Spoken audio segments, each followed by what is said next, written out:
Dust on the truck bed, mile after mile. Fields stretch out wide like they got a mind of their own.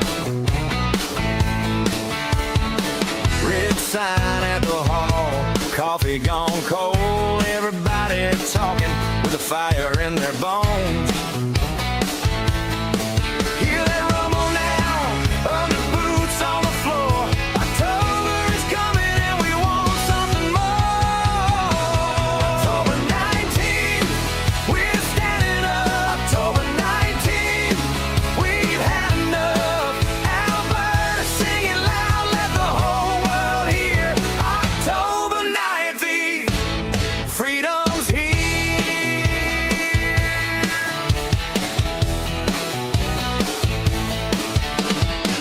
Hard hats on hooks, checks run thin, hands on the ledger and the same old grin. From the shop to the rig, from the barn to the street, people keep asking, what do we believe? Hear that rumble now, under boots on the floor. October is coming and we want something more.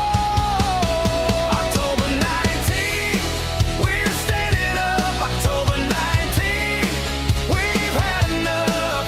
Alberta singing loud, let the whole world hear. October 19th, freedom's here.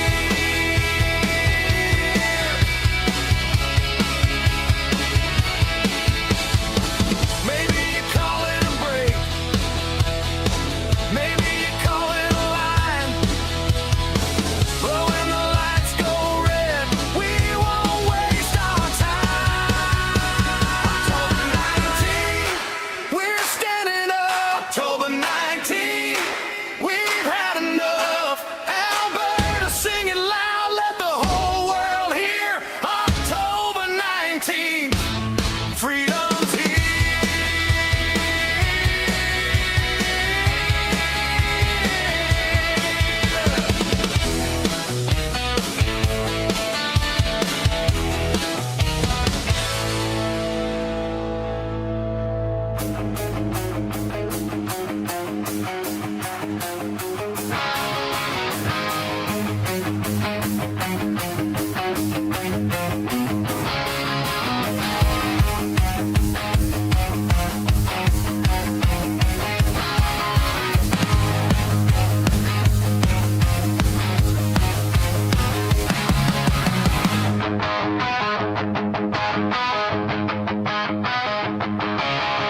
Midnight on the rooftop, old flag in my hands, ancient lion on the canvas, facing steel and desert sand. They try to paint our story over with the blacked out lies and chains, but under every burned out poster I still hear our father's names. Persia will rise, I swear it. Hear that echo in my bones. From Shiraz streets to the Caspian stones. We're breaking their walls, we bear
in silence, keeping rhythm in their hearts. Hey, for the brothers in prisons, carving dates into the stone.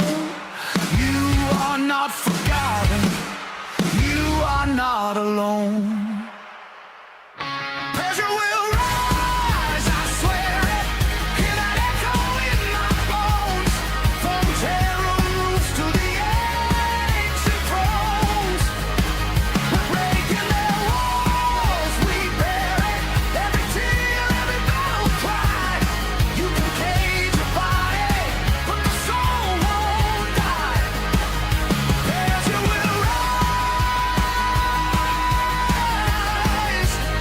Oh, Persia will rise. We stand together till the falcon flies.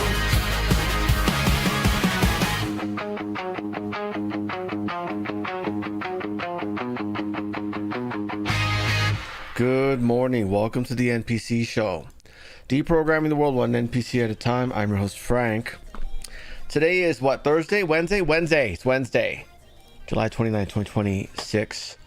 Good morning, everyone. How are you? By the way, if you guys, those of you who want to watch the Fauci hearing, you guys better vote, because we're at 53% no, which means we will not watch it. We're going to go straight to Rumble, and we're going to watch Joshua instead, and an episode of Asian Women Are Awful. So if you want to see the hearing, you better vote yes. How are we looking on Foxhole? Who's voting for what? There's only 3 votes. Good lord. Let's see. Okay, well, Jesus, 75% of you voted no. Okay, that's we're probably not. We'll see what the votes are at the end of the show. If this is more than 50% no, we're not watching it. We're gonna go straight to Rumble. We're gonna watch an episode of Asian Women Are Awful and Joshua, because wow, you guys are really mad about that, huh? The presentations are still pretty cool, you know, all the information, you know. What's her face? This is pretty good. What's her name? The gal. What's that gal's name? Fuck, did I lose that already? Ashley Moody. Hers is pretty cool. The coincidence that his auto pen pardon is retroactive for like all the way back to like 2010, which is coincidentally when he started funding Gain of Function. Yeah. I thought that was a pretty good presentation. You guys really don't want to see any of that. Okay, well, I guess. Thank you very much, David Source, for the donation. Thank you, David. You're awesome. German government on Wednesday defended its decision to deport the Afghan. Germany's actually okay. Well, you deported one person. Congratulations. Yeah, you won an award for that or what, Germany? Good lord. Anyways, they had a flyover for Lindsey's funeral. Huh? Rand Paul says he'll move to hold Fauci in contempt. Yeah, we're going to talk about that. Anyways, good morning, guys. Good morning, Doug. Good to see you. Hello to the Moore family. Doug, Bill, and Christian Moore. Yeah. Mary, good morning to you. Diane, hello to you. The other Mary, Zach, Christian. There's Christian. There's Fearless Patriot, JD Scarecrow, Sherry, Barry, Tiffany, Becky, good to see you. Dawn, Kismet, Twister Chavez, good to see you. Diane again. Fire Truck, Rock the Casbah, Joshua Stores, good to see you, buddy. Callie McLean, David, good to see you. Sherry, good to see you. Good morning. Hello to everyone over on the Rumble side. We got Delta Music, Dixie, Hobo, Mary, Jean, Josie, Casey Super Trucker, Amber Seaman, good to see you. Casey Bauer, Josie, Jillian, and Campbell, good to see all of you. Hello to everyone over on Foxhole. We've got Qual for life. Thank you for the donation, Qual. Good morning, Bear, Stephanie, Curious Cat, good morning to you. And Ina, good morning. Thank you very much, Curious Cat, for the donation. Meow, meow, meow. And Ina, thank you very much for the donation. Hope you guys enjoyed the movies last night. The first one, I couldn't get into it. Just, maybe I was just thinking of too many things. But, yeah, just, I like Russell Crowe, but, it's that quiet talking. It's like the whole movie's, like this. And I'm just like, come on, shout a little, I don't know. Good morning, Qual. Good to see you. Hello, everyone who just popped in. Hello, Josie. Hello, to Christine Miller. Psy Guy. Good to see you. Patriot 66. Steven Story. Electric Eye. Good to see you. Good morning to all of you. While 52% says to skip it. What's the poll looking like over on Foxhole? We'll see what it's like at the end, but wow, you guys really don't want to watch it. 10 votes. What's the, oh God, I gotta check this side. We're at 70% no on. I guess we're not gonna watch it. We'll see what it is at the end of the show, but if it hasn't corrected by now, I guess no one wants to watch it. I'll tell you, there's a lot of Pfizer reps in the chat, you know. So we might watch it anyways. I don't know. I gotta factor in how many Pfizer trolls are gonna be voting for no, right?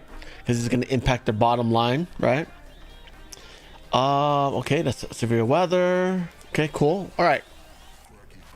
Well, let's get going. We have no, we don't have too much of a busy news show, but we have two big stories. We did get surprise attacked by Iran last night during not last night, the night before, during Lindsey Graham's funeral. Well, I guess last night. Right now is nighttime there, but anyways, we got that, and we also got a few highlights from today's hearing. I don't have all of them. I'm telling you, they're not bad. Ron Johnson's is also pretty good. He presented all the numbers, you know what I mean? But hey, if you guys are voting no, I guess maybe not. But 53%, that's pretty close. I might just factor in the Pfizer votes and just play it anyways. Hang out and watch it anyway. We'll see how it goes. Anywho. All right, let's get going. First story of the day. DHS has just begun arresting foreigners with expired visas as they travel through U.S. airports. Good stuff. Yeah, that's what you get for letting your visa expire. Yeah. This opens up a big pool for deportees. Yeah, so first you show up, you know, all the TSA ain't working. We don't like TSA anyways. You know, TSA ain't working. You hand out a bunch of bottles of water. You build up some positive PR so people are like you and they're familiar with you. You know, then the general public supports ICE, and then now you go and deport them. That's how you do it, guys. That's how you do it. Yeah. Breaking right now, Brett, the New York Times reporting exclusively that they have viewed documents that reveal the Trump administration has begun arresting foreigners with expired U.S. visas as they are traveling through airports now, and this includes spouses of American citizens. This opening up a big pool for potential deportees here in the United States, all part of the president's program moving forward for the rest of his term. Brett? Good stuff. Next story. Marco Rubio and the Trump admin are considering forcing some green card migrants to pay a $100,000 upfront as a deposit, not a fee, but a deposit. It would be refundable. This is to prove that they will not come to America and leech off of welfare. I think this is a great idea. However, based on the outcome of that $100,000 annual fee that you're trying to do on H-1B visas, I'm not optimistic about this. And again, the judge struck it down. And have you guys appealed it at all?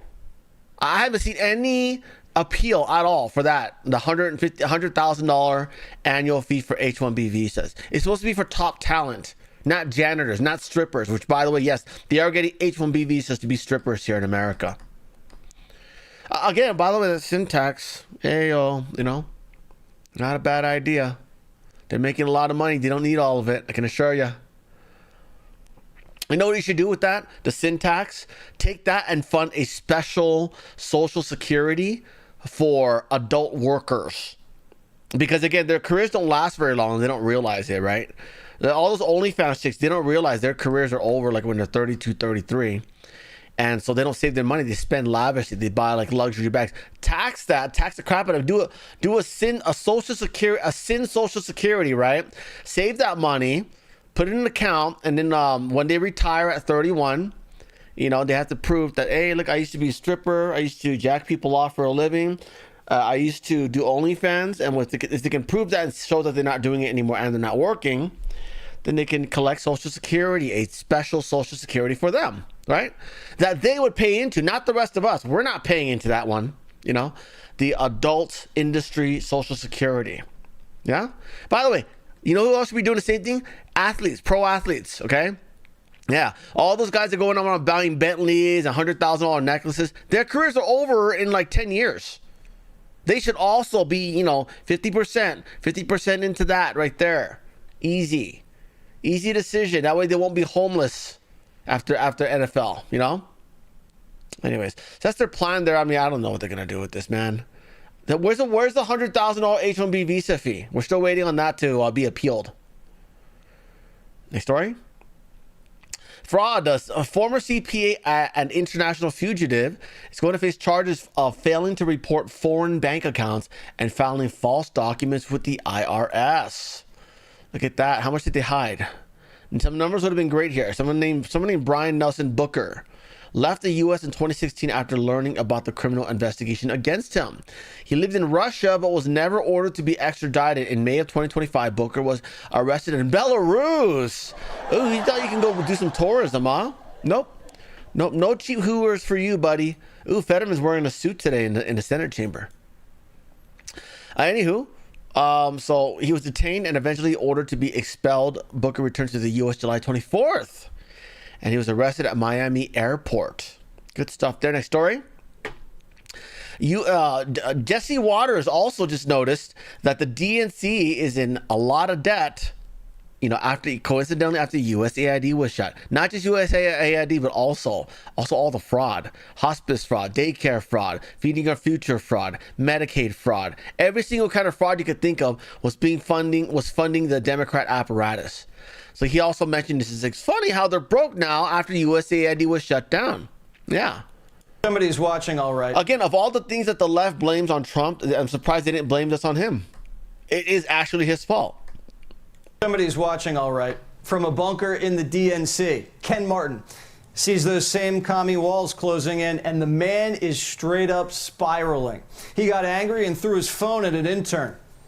Quote, the phone tossing incident resulted in a formal complaint to the DNC's Human Resources Department. And it's not just HR working overtime. Where do you see finance? 99 days till the midterms, the DNC's $18 million in debt, with only 16 in the bank. Republicans, $128 million in the bank, zero. This just means that foreign money is going to be paying for the ballot harvesting. Debt. Democrats are so broke, they put up their own headquarters as collateral for a $15 million loan. And they're begging vendors to sit on invoices until after the election. But sure, they know how to handle your money. Especially her, the woman who torched $1 billion and lost every swing state, because now she's back for seconds. Quote, she's running again. That the Kamala Harris camp is telling people in California that she's preparing to run again for president in 28. Oh, great. Andrew Yang, the communist? The guy that Kyle Rittenhouse supported? Did you guys know that? Yeah, he was the Yang Gang guy. Next story. You guys remember that Wisconsin brewery where the guy was like, oh, if Donald Trump gets killed, I'm going to give free beer for a day. Well, remember he got raided for that, for encouraging assassinations, which, by the way, the only reason why that's illegal, death threats are illegal, because Obama arrested someone for making death threats on Twitter against him. So now that sets a precedence that is indeed illegal.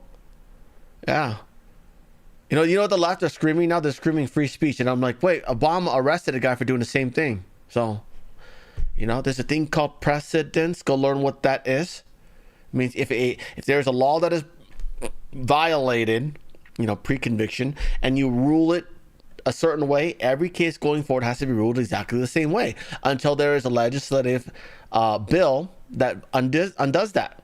And there hasn't been. Huh? Anywho, yeah, so anyways, that guy got raided, right? And he also lost his license to sell booze. Yeah. Good stuff. Remember this post? Free beer all day long, the day he dies. Show us this post when it happens in a few months and we'll make good on that promise. Yeah. Anyways, so yeah, he got shut down. He lost his license. Lost his permit to operate. Next story. This radical Ching Chong DSA here, who's running for governor, she in the past says that she wants to abolish the Senate, okay? And now she's saying she didn't say that. Well, people brought receipts and everyone's posting this here. Look, she says here, abolish the Senate, right there. And then she says something about defunding the police, okay? And then, yeah, so people are reminding her. She says here, abolish ICE, defund the police, right. Yeah. So people are, yeah, the internet's forever, bitch. You fucked up. You should know that. You should, of all people, you should know that. All of you Asian chicks, okay, who had TikToks and you made thousands of dollars spreading hate against white people, you should know, you of all people should know that the internet is forever. Okay? And when we start cracking down on these speech laws, okay, that you established, by the way, you leftists established, you're going to be in a lot of trouble. A lot of trouble. Next story. A foreign-born Democrat who's running for Senate in New Hampshire appears to support slaughtering your kids' genitals. This is she. She wants to transition kids. She thinks it's okay. Yeah. Meanwhile, we want to give guns to our kids to protect them from disgusting people like you. And you say, oh, they're too young to consent. Yeah. But you want them to vote. Huh. Too young to defend themselves, but they're too old to vote. They're not yet too young to vote. Huh. Bunch of liars. Next story. Randy Fine has something to say about radical Islam. Here we go. If you're walking down the street here in Washington today on July 4th, and someone yells out, praise Jesus, you're going to smile. Yeah. If you're walking down the street and someone says, Baruch Hashem, you might not even know what that means. But it's a Jewish statement. But if someone yells out Allahu Akbar, you and everybody else on that street is going to be looking for a car to hide behind. Yeah. Yeah. That's absolutely true. Does not evoke any positive. It evokes lots of anger, you know, especially when their Allah's a pedo, you know, who married his 9-year-old cousin, by the way. Ugh. And you wonder why that whole movement's so retarded. Fear of Islam is rational. And so also hatred is also rational for that group. My I point concur.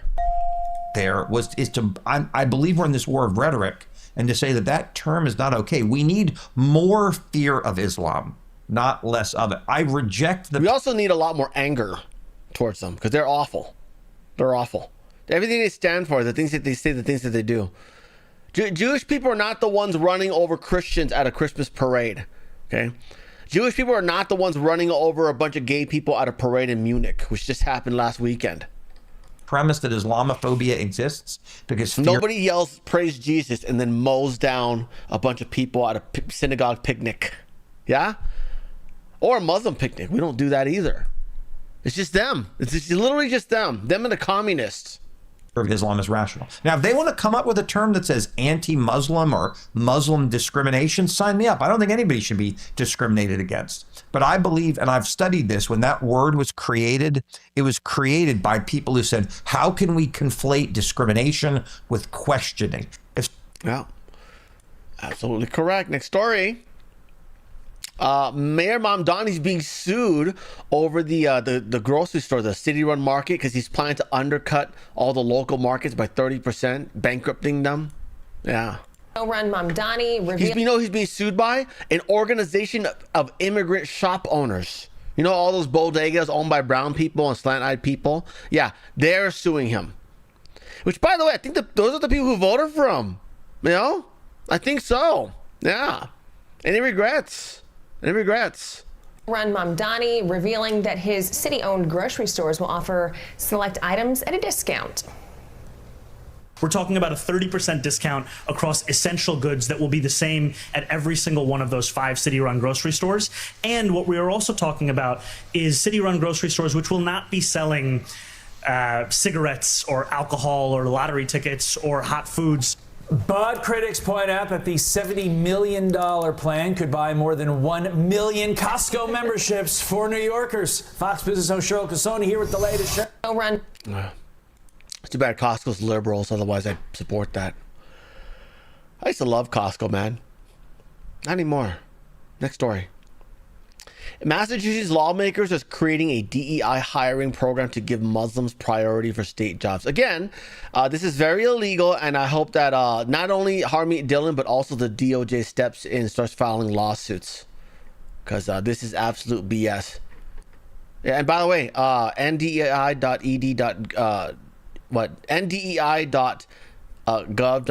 or whatever that ed.gov, I believe. Still not working. Yeah. Next story. Democrats effectively flipped a Florida House seat because a Republican forgot to file their financial disclosure deadline. This is an incumbent. She is already a representative, and she forgot to file her paperwork. Can I just say she should be disqualified from running for office for 10 years? Giving a seat away to the Democrats because I was at a ball. I was at a dinner party. I spiked the ball and went home. I'm a Republican and we won. The war against communism's over, and Mom Donnie definitely didn't win after Trump won. Anyways, thankfully this is just a state house seat. Okay, this is not impacting the House in Congress in DC, because that would have been devastating. That would have been really, really bad. One seat is so important right now. So anyway, she forgot to file her paperwork and she's disqualified. There will be no Republican on the ballot at all. Yeah. Good job. Good job. It looks like it's time for you to retire, lady. Go let someone else run. Yeah. Holy crap. Next story. Harvard tops the list of American universities taking money from foreign countries, including China. Yeah, these guys are awful. Harvard is awful. Hell, if they're funded by China, why are they still spending tax dollars? Look at that. Tom Cotton says, I'm encouraging Secretary Linda McMahon, aka WWE Linda McMahon, to investigate financial ties between Communist China and federally funded universities. Yes, anyone who's getting money from Pandaland doesn't need money from us. They are a political organization. Furthermore, any advanced research needs to be militarized by our government, taken away from these universities here, because that's where China's getting a lot of their research. Okay? How else do you think they figured out how to do gain of function? You think they figured it out themselves? Anyways, they need to figure that out. That's terrible. There is a bill, by the way. Legislation has just been advanced in Congress that would expose foreign money funneling into NGOs and nonprofits that is sent to political organizations. So this might have something to do with the money that's going to Harvard there. I'm assuming that this is passed in the House because the Senate doesn't do anything ever. You guys should just Google up Senate floor live and watch it. Me and Diane have been watching it a little bit. Nothing goes on there. Nothing goes on. Maybe once per hour, someone will get on the microphone and do like a 5-minute speech that someone wrote for them. But there's not a lot going on there. Yeah, and you wonder why things aren't getting done in DC. It's the Senate chamber. That's the problem. Tax-exempt groups. Lawmakers are seeking to expose foreign nationals who may be funneling money and donations through tax-exempt organizations to political committees. The new rules would require tax-exempt organizations to collect and report to Internal Revenue Service donations received from foreign nationals. Reporting requirements for tax-exempt groups. Yeah. Next story. Leftists are furious that starting this fall, Florida schools will have to teach the horrors of communism. Listen to those capitalist kids who love this. Good stuff. You also probably want to include the fact that socialism is pretty much communism, and they're calling it socialism because communism is banned in America via the Communist Control Act. So, yeah, DeSantis is going to be doing that, guys. He's pushing that. Good stuff. We will replace the... No, we don't need to hear from him. I thought it was going to be a DeSantis speech. Good stuff out of Florida. Next story. You guys remember the pro-life dad that got raided at gunpoint by Biden's DOJ? Well, he filed a lawsuit and he won. Listen to his happy kids cheering. Yeah. I don't know how much money he won, but they reached a settlement and he's going to be making lots of money on that. See, this is what you guys got to do. Sue, sue, sue. Yeah, good stuff. Oh, there's a lot of people. 11 pro-life activists have been indicted by Biden's DOJ. I don't know how much money they got, but hopefully it's enough to retire on. I would encourage you guys to spend it very responsibly, you know, or spend it to get into political activism. Just don't get in trouble. Next story. Harmeet Dillon announced that she will triple down on DOJ efforts to force New Jersey into turning over the voter rolls. This comes after Governor Sherrill of New Jersey, the lady on the left, announced that she will not be releasing the names of the 6,600 illegals who were registered to vote in New Jersey. By the way, she's still throwing on that number. She's lowered it to 6,000 now, by the way. She's saying 6,000. First she said 6,600. DOJ took a glance, saw 36,000, and then when they dug in further, they found 75,000. So again, she's still pushing the 6,000 rule so that she'll only cause 6,000 people to get deported. So Harvey Dillon's going to try to muscle that out of them, and then we can find them and deport them. Unfortunately, she'll only be turning over 6,000 now, which I'm sure will be 5,000 by tomorrow. Next story. Katie Britt is joining Mike Lee and refusing to go on summer recess in the Senate. So she's joining. She's so pretty. I love Katie Britt. She's joining. Also, Marsha Blackburn and Todd Young are also joining. So I think this and also Eric Schmidt from Missouri. Not in the way he's been a pretty shitty senator, but he's actually going to be joining this movement to block the summer recess, probably because he doesn't have any vacation plans. So he's the number 11. We unfortunately need 51 senators to have quorum. To which that I say, Mr. President, if you want 51, if you want to end the summer recess and have 51 senators and have quorum, what you got to do is vow to primary anyone who does not show up during summer when the recess is shut down. Recess can be shut down by one person. Okay. So we'll see what happens in the next story. President Trump has demanded that the Senate GOP leadership pass the budget resolution, which includes the Save America Act. It only needs 50 votes plus one. And if you Google Senate Floor Live, you will see how slow everything is. People just sitting around, paper rustling, they're pretending they're doing stuff, and nothing's really going on. Trump yesterday wrote, Senator Ron Johnson is working hard with Senate Republican leadership to adopt a budget resolution before the August recess. This is the first step towards getting as much of the Save America Act as possible in a budget bill, funding our troops and helping our farmers. I'm calling on the Senate to get this critical first step done before the August recess. This resolution can be adopted at a simple majority threshold. Get it done. Next story. Trump admin is banning new imports of Chinese robots, not just humanoids like the ones that walk on 2 feet, but also like little robot dogs from China. Yeah, it says the FCC will roll out the ban today.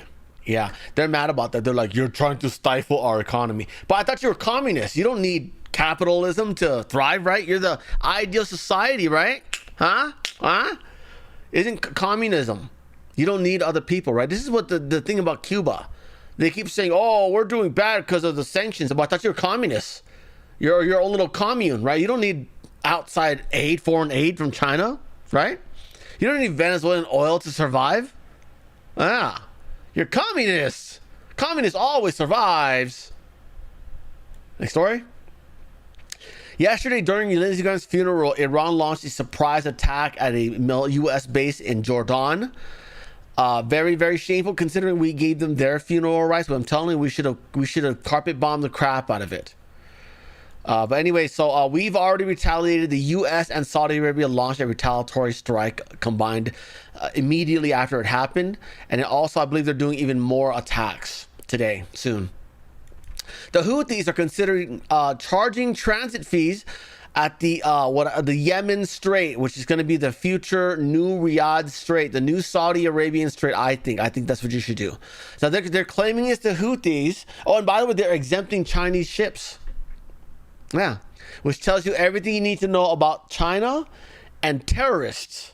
Yeah, they say Iran is the number one state backer of terrorism. It's also China. Clearly they're in cahoots here. Hey, China, how come the terrorists like you so much? Next story.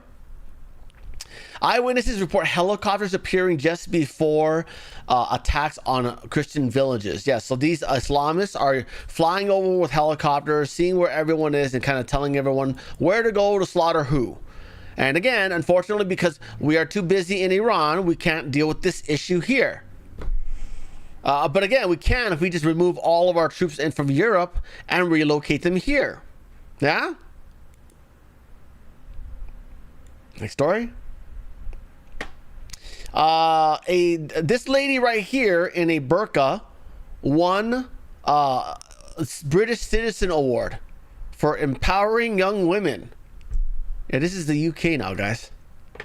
Yeah, this is not in Iran. This is not in like Saudi Arabia. This is in the UK.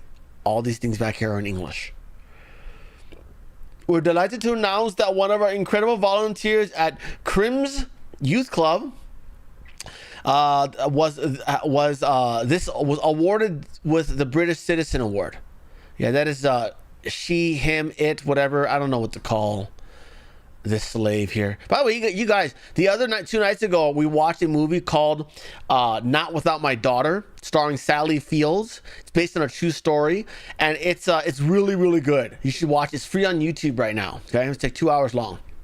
Not Without My Daughter. Okay, it's about a lady who she's an American in the United States. She married an Iranian American, and then he convinces her to bring her daughter. And they all went to go to Iran to go visit his family because the family's not gotten to see the grandkid yet, right? And then takes her passport, hides it so she can't get back. She's stuck in Iran, and she has to like sneak around to like help make calls, make arrangements here and there.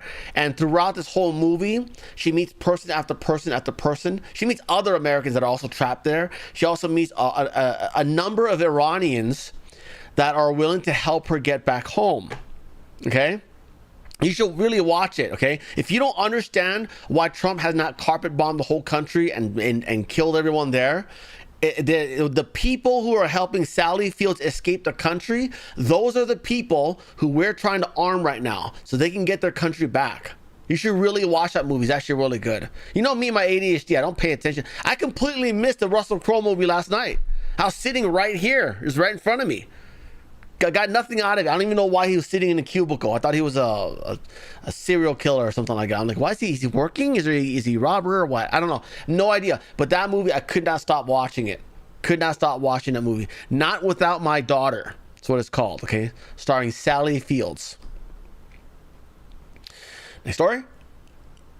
The UK's Department of Education was hacked. Sensitive information was exposed on the dark web. Yeah, cyber criminals breached the Department of Education, stole the names and phone numbers of headquarters, university employees, and government officials, with the stolen data later resurfacing on a dark web. So let me get something straight. Your government is busy finding American big tech companies operating in your country because we're refusing to censor conservatives and ban AFD party members and conservative party members.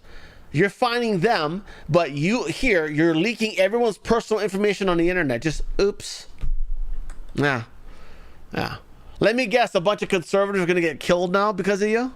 Is that what's going to happen? Because it's never the other way around. It's just like election fraud. Election fraud, data theft always benefits the left. Never benefits us. It's always our side that gets killed. Anywho. Next story. Oh, the wildfires in France is getting even crazier, guys. These are guys, the reason why they are standing their ground and fighting this fire is because the fire has reached a missile factory. Yeah. Dude, that's bad. That's bad. Boy, this Black Rock fire is getting out of control. That's huge. Next story. James Comer yesterday warned Fauci that the upcoming Senate testimony is not protected by Biden's pardon. Yeah. Why? Because it was done by auto pen. It does not count. Yeah. Also, Trump has something to say about it. He said this morning. He writes, many more people died under COVID under the Biden administration than under the Trump administration. Oh, come on. Stop talking about Operation Warp Speed. No one likes it. Just stop it. The sooner you stop talking about it, the sooner people forget about it, okay? But every 3 months, you're like reiterating, oh, yeah. No one likes it. I don't like it. I'm your supporter and I don't like it, okay? I don't like the new grants that Pfizer just got for, I don't know if it's Pfizer, but I don't like the new grants that just went out for mRNA research. Yeah? They make trillions of dollars and they can't fund their own research? Why do they need tax dollars for that? Again, if you're wondering why that got approved, it got approved while Bobby Jr. was on vacation. Whoever filled in for him approved it. And that's how they got their mRNA grant last year. Anyways, he says it was a spectacular success. Yeah. Okay. If you say so, no one's buying it. Anyways, he says, I overrode Fauci on this. His ideas were crazy. I also said from the beginning that the virus came from the Wuhan lab. Fauci strongly disagreed, always trying to protect China. I inherited Fauci, who was there since the 1980s. Yeah, he's also responsible for AIDS. But with each passing day, relied less and less on him. He made too many bad calls, like on masks. Remember, at the beginning, he was an anti-masker. He then switched to super masker and triple masker. Remember that? In an event, I didn't let him shut the country down, although he wanted to. He even bragged about it on his little diary, by the way. Ooh, I shut down all those schools. He says, so I went the Federalist way and let the governors decide. Republican governors did a much better job than Democrats. Fauci was largely taken out of play, and then along came Sleepy Joe, who made Fauci a king. I called Biden to tell him Fauci was no good, either didn't have a clue or was dishonest. The call was well received, but sadly not acted on. Biden went on to give Fauci vast destructive power. Yeah. Next story. Oh, always remember, Fox News, along with all the other big media outlets, all were sponsored by Pfizer. Remember, Tucker Carlson blatantly admitted the reason why he did not talk about the jab injuries for the first year and a half that it was out was because Fox was sponsored by Pfizer. Yeah, he's definitely a man of integrity there, right? Yeah. You could have sent out a tweet and then quit your job. No, I like my job. Yeah, I like lying for a living, just like he's doing right now. Yeah, so there's that. Oh, and this guy, he posted, someone named Brenna Morello, whatever. I don't know how you pronounce that name. He says Fox News was paid to promote the Rona jabs by Biden's HHS. The network edited an interview of a Trump official pleading with young Americans not to get the jab because of the long-term health risks. I know this because I was the one booking I was the booking producer. Yeah. People critical of the jabs were not allowed on the network. Today's coverage on Fox is nothing short of fake. They played a major role in COVID. Yeah, so did Tucker Carlson. Next story. Ashley Moody brings up a very interesting coincidence. Fauci's pardon was retroactively backdated all the way for, I think, like 10 years back, okay? Now, coincidentally, 10 years, because about 10 years before he got the pardon was about when he started doing gain of function. I'm just very interested Which, by the way, is not a valid pardon. I'm just very interested why it was this date. Did it have anything to do with the fact that 2014 was also the year that the NIAID or NIH began funding EcoHealth Alliance's Understanding the Risk of Bat Coronavirus Emergence Grant? On the advice of counsel. Yeah, he does. He pleads to fit the whole way through. But there's a lot of stuff like this. Also, I think Ron Johnson has a pretty good one as well. Also, Rand Paul actually had to eject Fauci's lawyer, or one of his 6 lawyers, because he's being too disruptive. Not recognized. By the way, if you want to watch this, we're almost done with the show. If you want to watch the hearing after the show, we do skip the Democrats because all they do is lie. You guys better vote, because we got 52% say they don't care to watch it because he pleads the fifth all the way through. But again, a lot of valuable presentation, a lot of valuable information being presented by the GOP. They all get 5 minutes each, and they present very valuable stuff. 52% are saying no, they don't. You don't care to watch it. And the remaining is just like, yeah, I guess, yeah. And I'm going to factor in that there's probably Pfizer agents here that are voting no. So, but you guys are losing. You guys are letting them take over the polls, huh? 50% now. Here we go. Recognized by the committee or the chair. If he speaks again, he will be removed from the room. This testimony is from Anthony Fauci. This is not a game with his lawyers. He can advise, his lawyers can give him advice. He's got a half dozen here. They're all allowed to talk to him. Yes. All right? Yeah. But the attorneys are not recognized. Ooh, look at this. A drone has hit a U.S.-owned gas storage tanker in Egypt. That is far. That is beyond Israel, guys. They're hitting everybody now. In fact, the attorney was told not to sit at the table, and he's not obeying that recommendation. There's a row behind you, sir. That's where you were told to sit, and you're not. And now you're disrupting the proceedings. And so, look. Ooh, a wildfire at Turkey's beaches. Keyword beaches. What does that mean? Black Rock Fire. This is the way Anthony Fauci wants to be remembered, for a lawyer not listening to the rules. That's the way you want to be remembered, and that's what you're going to do. You are not recognized, sir. Security, please remove him from the room.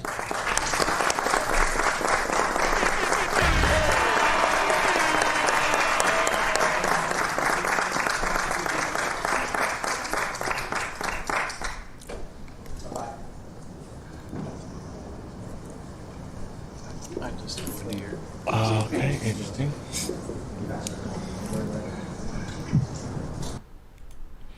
All right, cool. So we got that. We're at 49% now. We are watching it, guys. Oh yeah, and Rand Paul concluded by saying he is going to be filing contempt charges against Fauci. That'll be voted on tomorrow, and this is because he refused to answer any questions. He might as well not have gone, you know. Anyways, so we're gonna watch it now because we're at 49%. Congratulations, guys! You did it. You did it. You beat the Pfizer reps, huh? Before we start, though, wanted to show you guys my other channels. You can find it on go to the main tab. You'll find all my other channels: Frank's Show Clips, Frank's Funny Shorts. Good Lord, what is going on here? And thank you to those who've been hyping videos on the main channel, but please hype them on that smaller channel there, Frank's Show Clips. And the reason why is because you only get 3 hypes per week, and if you hype the big channels, it does almost nothing. You have the small channels, 2,000 points. Very, very big deal there. Cash App, buy me a coffee, subscribe to our Patreon. No ways you can support the channel. 48%. You see, we are watching it, guys. We are watching this. You did it! Yay! Cash App, buy me a coffee, subscribe to our Patreon. No ways you can support the channel. Or you could be like Becky and hilarious too, and buy memberships. Helps keep the channel alive. It's only $3 a month. Also, you can buy that over on Rumble as well, like Jillian, like Mary and Campbell. It's $5 a month, but you get access to our Rumble Premium Hangouts. We hang out and check out food and pets together. Usually it's just been food. Yeah, and thank you very much to Sean Joe for the donation over on Foxhole. And New Rock, thank you very much for that donation there. You guys are keeping the channel alive. Thank you. All right, let's keep going, guys. Oops, what are we doing? Oh, come on. Why is that not working? There you go.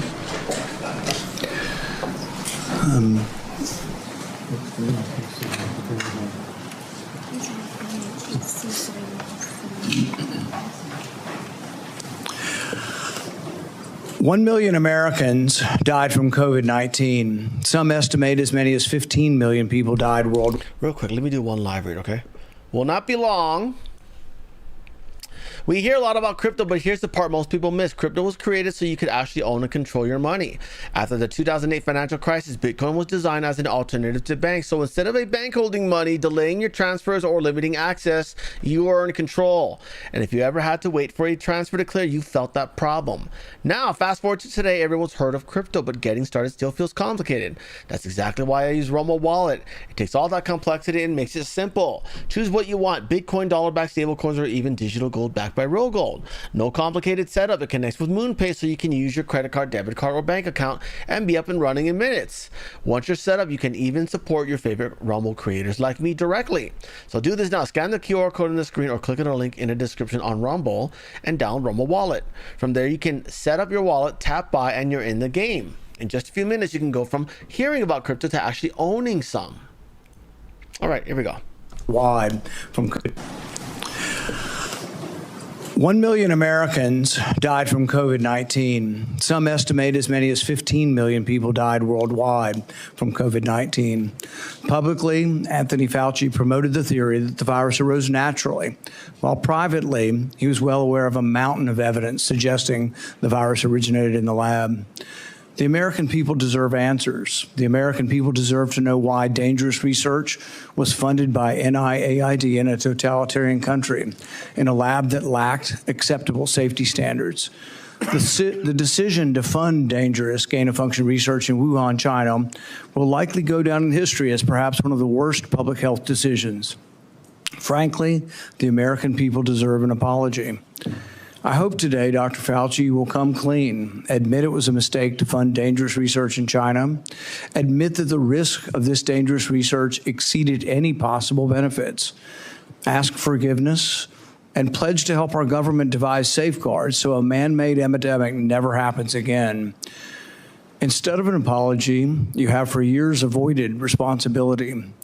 Regarding the lockdowns, you argue that you did not personally issue every lockdown order, close every school, or impose every mandate. But officials across the country invoked your authority to justify these decisions.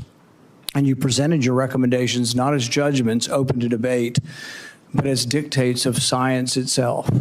Your own words demonstrate that you understood the influence you exercised. On March 14th, 2020, you wrote that the task force recommendations were driven by me, yourself, Deb, and CDC. The next day, you wrote that you had convinced Mayor Bill de Blasio to close the New York City schools, so you were involved. That same night, Governor Gavin Newsom's chief of staff told you that the governor had decided to close California schools, bars, and restaurants after watching you on television. Presidents, governors, mayors, school boards, corporations, and Congress all bear responsibility for the decisions they made. The COVID lockdown, however, could never have been inflicted without you aiding and abetting the crime. Children lost years of education. Small businesses built over a lifetime disappeared. Patients delayed cancer screenings and other medical care. Families were separated from dying relatives. Workers were ordered to accept a medical procedure or lose their jobs. Worship assembly, employment, education, and travel were restricted in the name of science. While you did not impose every restriction, you used your public authority to justify them. While you concluded publicly that COVID occurred naturally, your private record tells a different story. In early 2020, your hand-picked virologist warned that the virus appeared to have been manipulated in the lab. In a conference call concerning the origin of the virus, all but two of the participants believed deliberate insertion was possible. Your concern was not merely theoretical. That same week, you led an urgent effort to determine whether your own agency had funded the research related to these experiments that were now under suspicion. Hours later, your assistant reported that the Wuhan experiments had indeed been reviewed and approved by the NIH. Those were not the actions of officials who believed that a research-related origin was an absurd conspiracy theory. They were the actions of officials urgently trying to determine whether their agency funding was connected to the research under discussion, connected to the pandemic. You could not hide that your agency had funded the Wuhan research or your long history of defending gain-of-function research. The only alternative left was to argue that COVID-19 did not originate in the Wuhan lab. You were not a detached observer. You had an institutional interest in the public believing that federally funded research had nothing to do with the pandemic. It was a conflict of interest from the very beginning.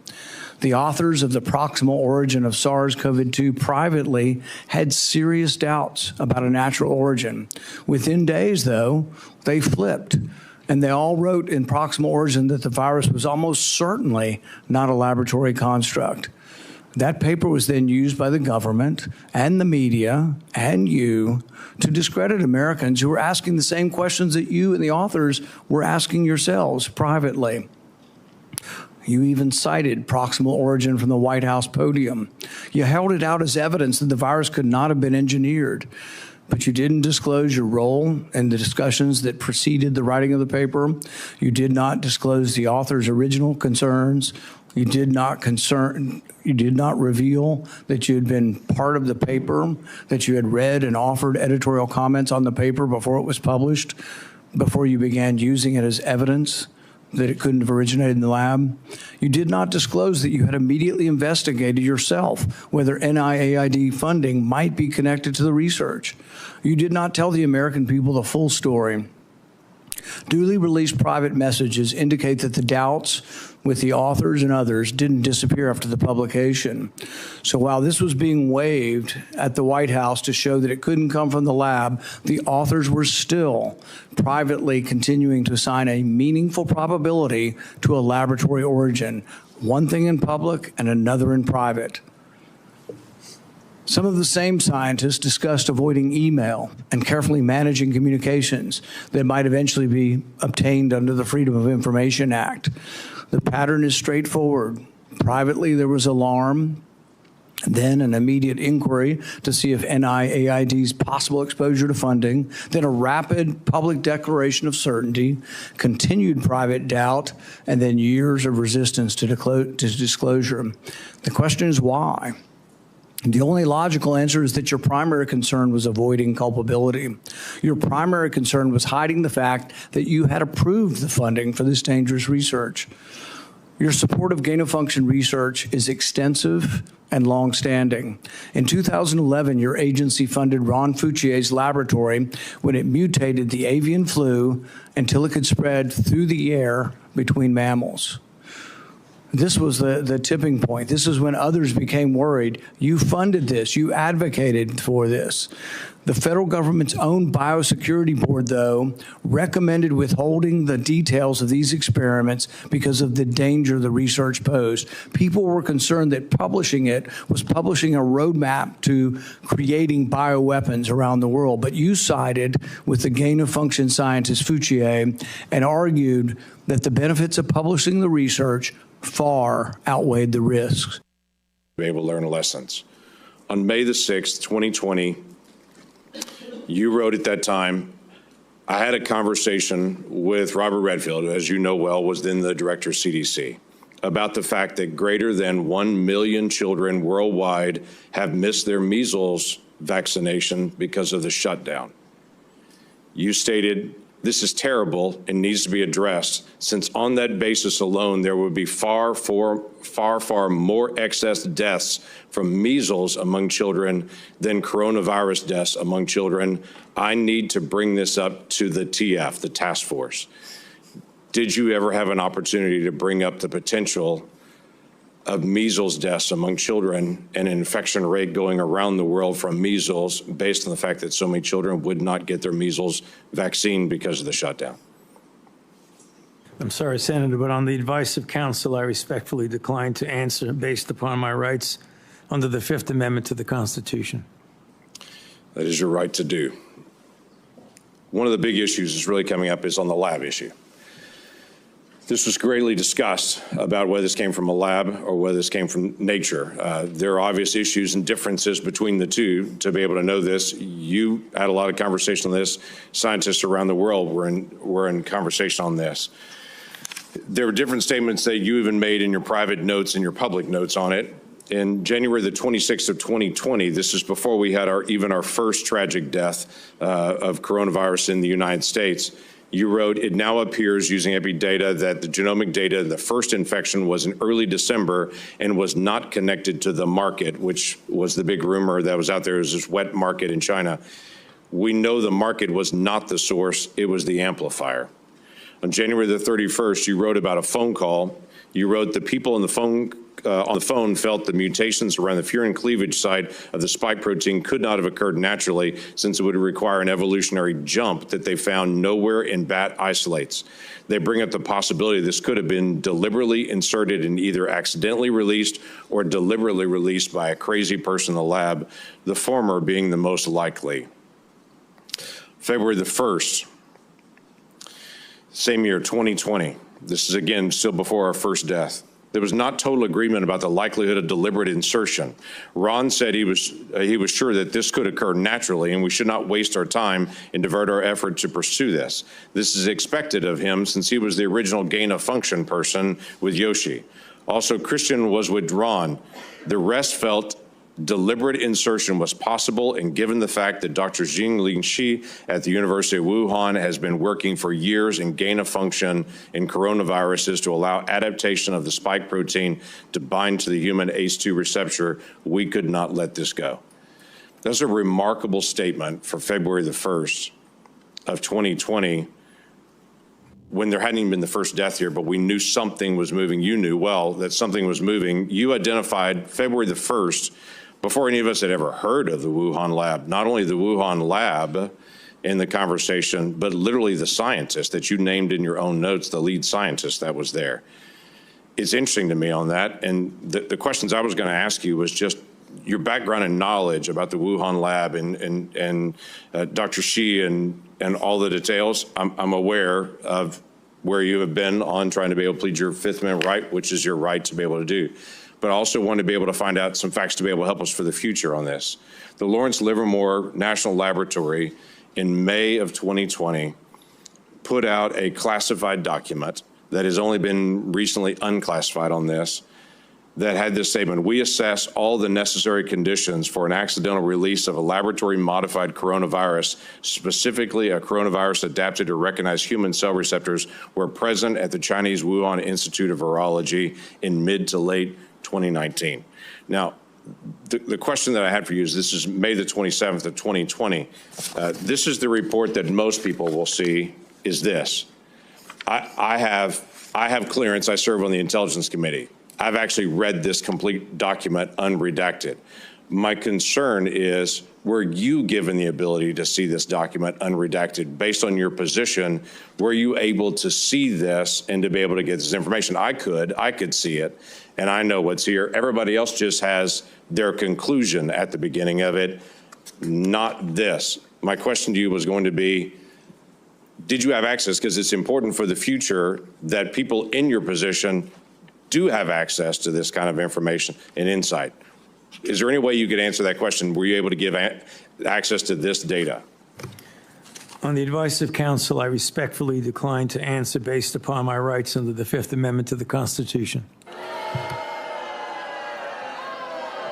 You wrote on January the 26th of 2020, we should be allowed to send our CDC epidemiologists to China to work with them so they could see the data firsthand. You also wrote in February 12th, 2020, that you had great concerns about the World Health Organization because it depends greatly on China and, as you stated, often bows to them. Now, this is a really important issue that we've got to resolve for the future.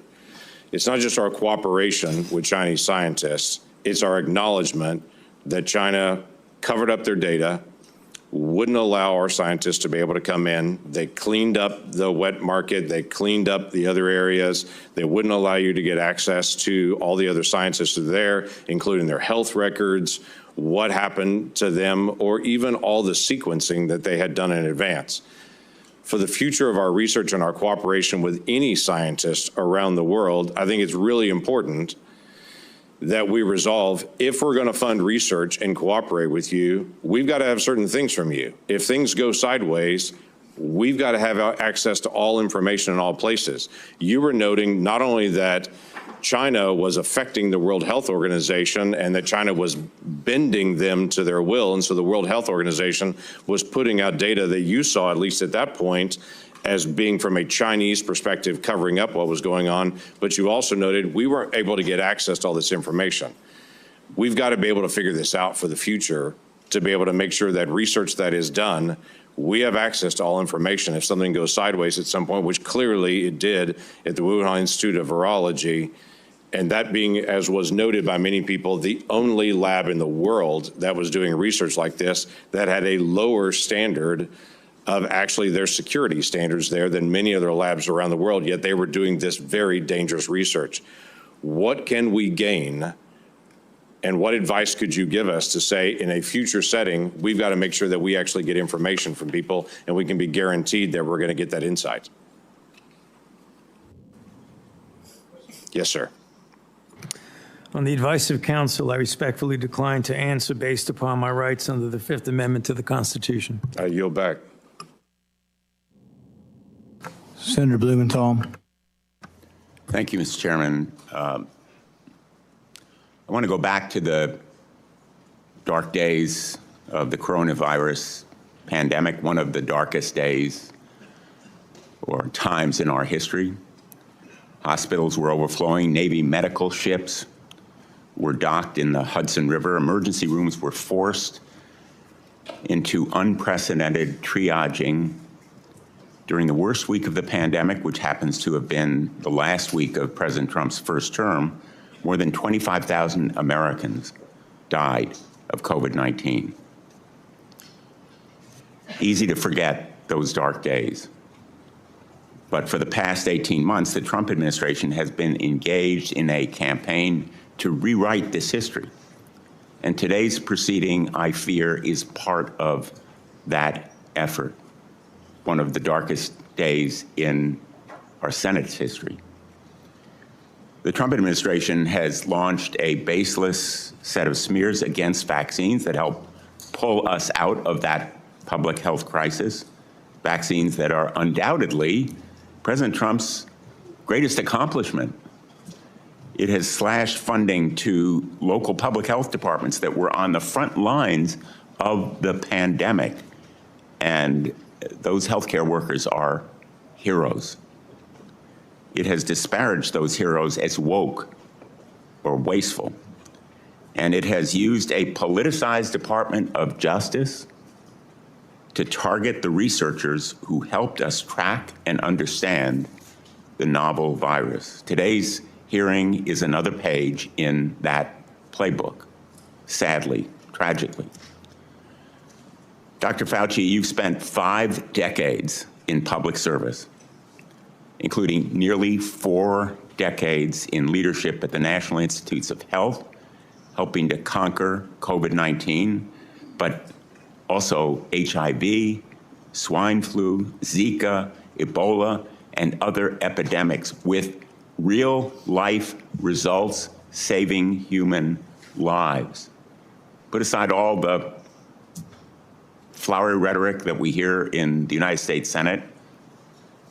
Dr. Fauci has saved lives, as have public health officials in the United States and throughout the world. And today, we are demeaning and degrading their life-saving service. Republicans are eager to rebrand you as a villain in order to distract from their own failure to protect Americans from soaring healthcare costs. They've been rising astronomically in the last couple of years, and from unsafe food, which has caused cyclospora to spread, and resurgent measles as a result of the anti-vaccine. All right, let's skip the Democrat. Good Lord, man. Really? Really, Blumenthal? This is not about cyclospora. This is about lying Fauci. You see what I mean? Do you see why I said we were going to skip the Democrats from the beginning? This is what they do every time. Yeah. You get the courtroom to testify. Can you have your... Thank you, Mr. Chairman. In no courtroom in America can you have your witness plead the Fifth Amendment and then your attorney gets to testify. That's what that letter is. The attorney's complaining and testifying, saying he didn't do it, the prosecution's unfair. You don't get to do that. That's one thing you give up when you take the Fifth Amendment. You say, I'm not going to testify. I'm not going to give you any information. You don't then get to put your lawyer forward to justify it. He can do it in the press, but you can't come and testify. He was not invited to testify, and he was out of order. And it was appropriate to have him ejected. Senator. Chairman Paul, thank you for doing this. I think I know in my state people have been asking questions about Dr. Fauci for years. So Dr. Fauci, your entry has made clear that you love being a hero, a celebrity, and here having the eyes of the world upon you. You loved every newspaper profile, every photo shoot, every fancy dinner with the elites. To many Americans who lost family members, who lost trust in our federal government, you're not a hero. Unfortunately, you're a villain. You made yourself the story and abandoned the American people to serve your own ego. To begin, I would like to talk about your relationship with David Morenz. He was the senior advisor in the NIAID, Office of the Director, your office, for 16 years. He was your friend. He was a frequent guest at your house. You reportedly co-authored over 50 scientific articles with him. You turned to him first right after COVID-19 first occurred.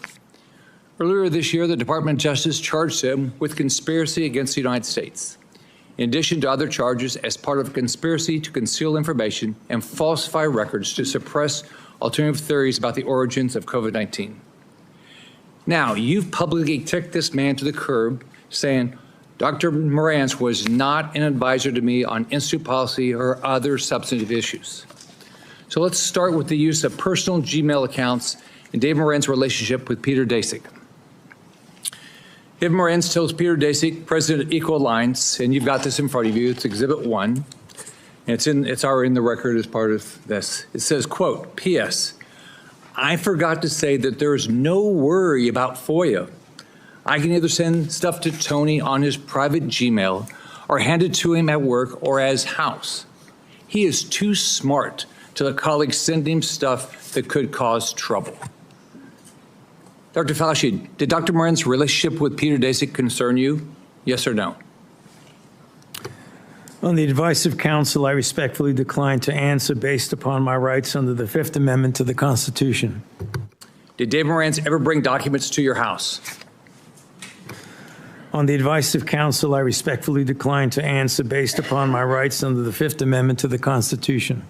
Do you ever receive a text about your work at NIAID to your personal cell phone?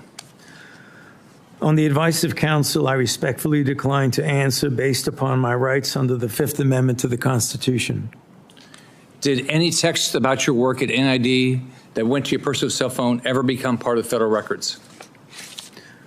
On the advice of counsel, I respectfully decline to answer based upon my rights under the Fifth Amendment to the Constitution. Did you maintain a personal email account while serving as director?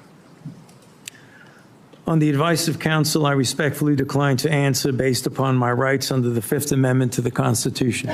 Did you ever receive work-related communications on that Gmail account from David Morantz? On the advice of counsel, I respectfully decline to answer based upon my rights under the Fifth Amendment to the Constitution. Did you preserve any work-related communications on that Gmail account from David Morantz? On the advice of counsel, I respectfully decline to answer based upon my rights under the Fifth Amendment to the Constitution. Did David Morantz ever provide you with documents outside of those two ways that would violate NIH policy for FOIA compliance? On the advice of counsel, I respectfully decline to answer based upon my rights under the Fifth Amendment to the Constitution. Now let's look at two other communications. You emailed David Morantz on January 26, 2020, quote, "It is important that I speak with you tonight. Please call me at home." This is part of Exhibit 2 that you have in front of you. This email is sent the same day, the exact same day you write in an internal document, quote, "Now we know the market was not the source, it was the amplifier," unquote. Would you call the origins of COVID-19 a substantive issue? On the advice of counsel, I respectfully decline to answer based upon my rights under the Fifth Amendment to the Constitution. Did you discuss COVID-19 origins with David Morantz on this phone call? On the advice of counsel, I respectfully decline to answer based upon my rights under the Fifth Amendment to the Constitution. Now let's take a closer look at the last time you testified before Congress. This is part of what you have in front of you as Exhibit 4, which is part of the record. In June 2024, you testified to Dr. Morantz, quote, "Was not an advisor to me on institute policy or other substantive issues. Furthermore, his office is located in a different building from that of the NIAID director," unquote. Is that still your testimony today? On the advice of counsel, I respectfully decline to answer based upon my rights under the Fifth Amendment to the Constitution.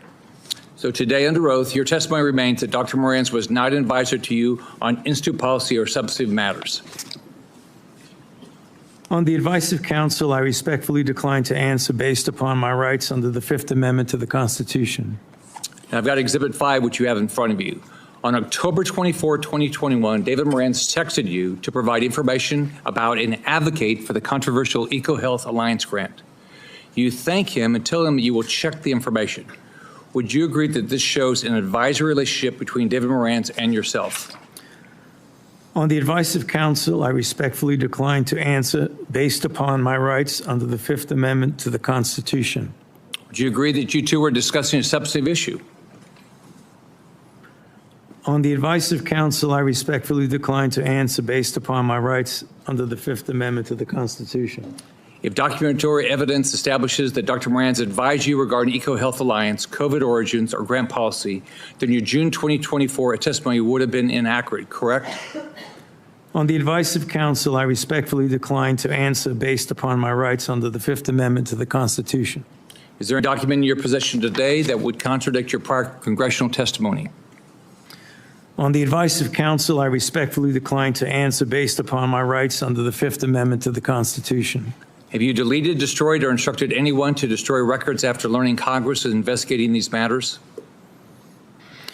On the advice of counsel, I respectfully decline to answer based upon my rights under the Fifth Amendment to the Constitution. Are you aware of anyone who did? On the advice of counsel, I respectfully decline to answer based upon my rights under the Fifth Amendment to the Constitution.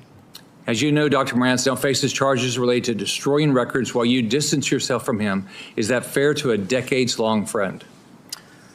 On the advice of counsel, I respectfully decline to answer based upon my rights under the Fifth Amendment to the Constitution. When is the last time you spoke to him? On the advice of counsel, I respectfully decline to answer based upon my rights under the Fifth Amendment to the Constitution. In hindsight, are you disappointed how you handled COVID? Do you have any regrets? On the advice of counsel, I respectfully decline to answer based upon my rights under the Fifth Amendment to the Constitution. Dr. Fauci, I want to close with this. Here's how you impacted my family and people close to me. I have daughters with children. You can't imagine the questions they had around vaccines for their kids and themselves, and the pressure, the unbelievable pressure to make the right decision for their health. I can tell you pregnant women who worked with me were so scared because every time they went to the doctor, they were told something different about taking the vaccine. And you caused this. Imagine being a mom trying to protect their kids, or an expectant mother trying to figure out what to do. Every 3 weeks, a doctor tells you a new set of guidance on a vaccine. The haphazard information you released and pushed on the American people with little research is appalling, and why there's so much distrust in our institutions today. That trust is crucial to public health, and you, more than any person or event in my lifetime, have destroyed that trust for millions of Americans. You lied to hundreds of millions of people amid the worst public health crisis in a century. You failed to follow your own guidance. You forced people to watch their loved ones die alone over the phone. It's disgusting. You destroyed the federal government's credibility when it comes to public health. We have entire generations of Americans who, rightfully so, do not trust our institution to keep people safe because of you. This has destroyed decades of progress and lifetimes of work because you wanted to fuel your own ego and be the center of attention. What would you do differently knowing what you know today, Dr. Fauci? On the advice of counsel, I respectfully decline to answer based upon my rights under the Fifth Amendment to the Constitution. All the evidence is right here, and you still can't bring yourself to tell the truth or apologize because you received an auto-pin pardon from a staffer in the Biden White House. If we have another pandemic tomorrow, millions could die because of what you did to make Americans lose trust in their government when it comes to medicine and health care. How many families have you apologized to had to watch their loved ones die alone? You breached public trust, and now you're hiding behind a fraudulent pardon. Your legacy will not be as a man that saved America from COVID, but as a man who destroyed the public trust in America's public health institutions in exchange for 5 minutes of fame. This is how history will remember you. I yield back. Senator Kim.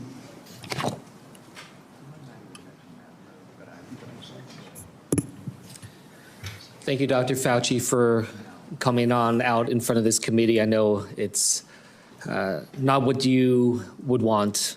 It's not what you deserve.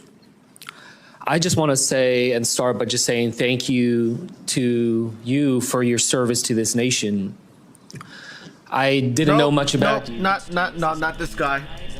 No, not Senator Ching Chong here. Good Lord. How come every time there's a famous Asian, he looks like this fucker right here? So embarrassing. He looks just like William Hung. Terrible. Terrible, terrible. Senator Alling. Thank you, Mr. Chairman. Well, nothing says honesty like taking the fifth, huh, Doc? Let's try something. What day of the week is it today? On the advice of counsel, I respectfully decline to answer based upon my rights under the Fifth Amendment to the Constitution. What color tie are you wearing? On the advice of counsel, I respectfully decline to answer based upon my rights under the Fifth Amendment to the Constitution. What color is the carpet in front of you? On the advice of counsel, I respectfully decline to answer based upon my rights under the Fifth Amendment to the Constitution. Let's just get one thing straight. You don't have any rights under the Fifth Amendment because you've been pardoned, as you very well know. As the Supreme Court has been clear for a century and more, Brown versus Walker, 1896, when he has been pardoned, he may not stand upon his privilege. You know that. Your lawyers sitting behind you now shifting nervously in their chairs. They know it. This isn't about the Constitution. This isn't about the law. This is about contempt. Contempt for this body and contempt for the American people. But I think I know why you're doing it. It's because you don't want to answer questions. It's because you did all kinds of terrible things. It's because during the pandemic you got rich, didn't you? You got rich while people were dying, hundreds of thousands of Americans, over 1 million in the end, and you were getting rich. And not only were you doing that, you were using federal employees with taxpayer money to apply for and solicit cash prizes for you personally. Cash prizes totaling over $1 million. You did all of that during the pandemic, didn't you? That's a question.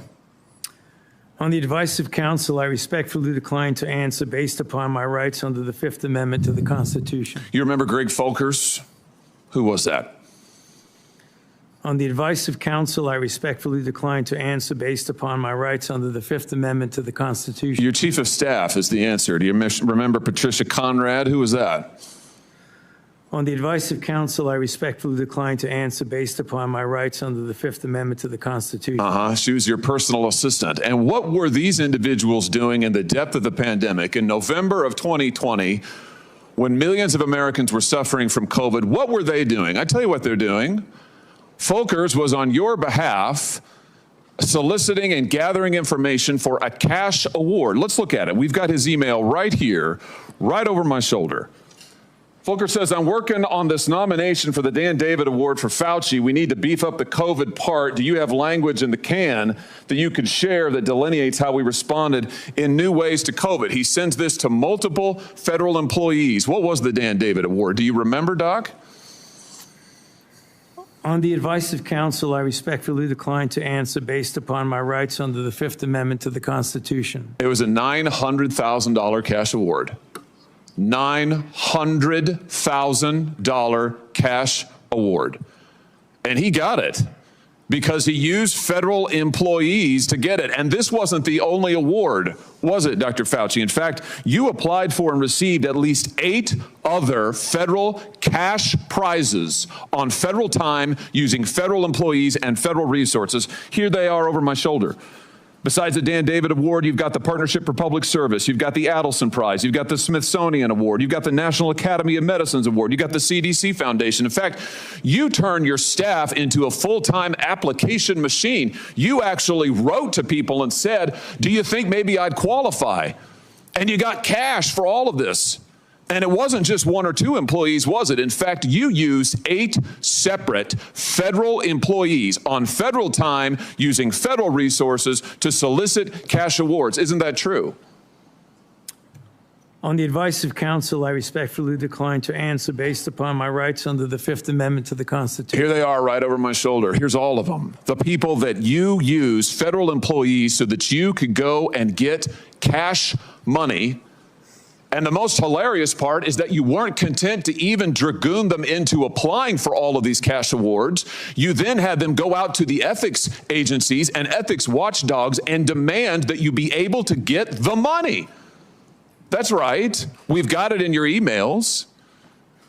Your staff and employees on federal time, using federal resources, being paid with federal dollars, are soliciting cash for you. And then they're turning around and saying to the agency, we don't want just an answer. We want to get to yes, because Fauci wants the money. He wants it. We want to get to yes, and yes takes time. This is your chief of staff again, using federal email to pressure the agency's own ethics people so that you could get money, so that you could get rich. And it violated the law, didn't it, Dr. Fauci? Didn't it? It violated the law, didn't it? Is that a question? It is a question. You can answer. Go ahead. On the advice of counsel, I respectfully decline to answer based upon my rights under the Fifth Amendment to the Constitution. Federal law, as you very well know, prohibits the solicitation of cash awards or other personal benefits for federal employees. And it certainly prohibits using your own employees to do this.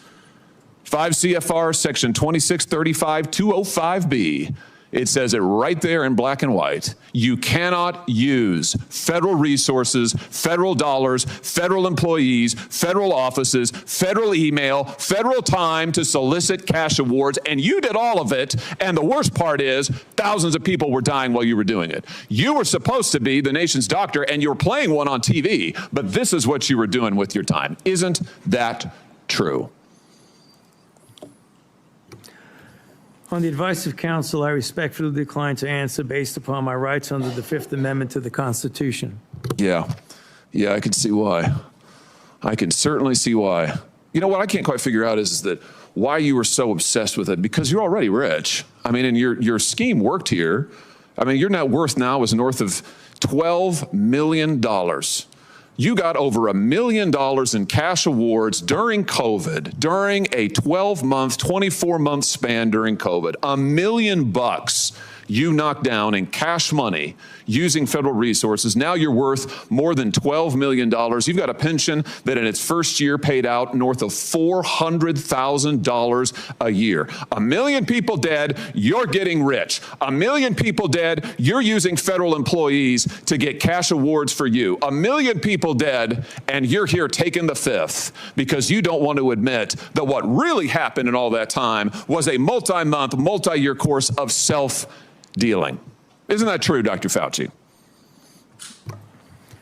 On the advice of counsel, I respectfully decline to answer based upon my rights under the Fifth Amendment to the Constitution. Yeah, well, silence is admission. And here's the real thing. At the end of the day, it wasn't just about the money, really, was it? It was really about a power trip. I mean, through all of this, you want to be the most famous scientist in the world. You were so focused on getting every award and every drop of cash that you could, all because you wanted to be on TV. You wanted to be the sun god of science. You wanted to be the guy who was in charge of it all. You wanted to lambast Trump. You wanted to make sure that nobody else stole your spotlight. You wanted to be the guy. You had time to sit for InStyle magazine.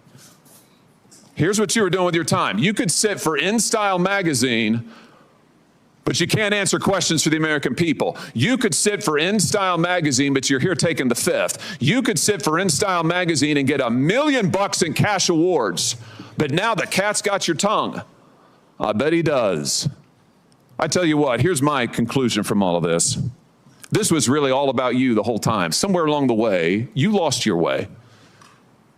You may have been a good public servant at one time, I don't know. But what I can tell you from reading your emails now, from looking at what you did, how you used your employees, somewhere along the line, it became all about you.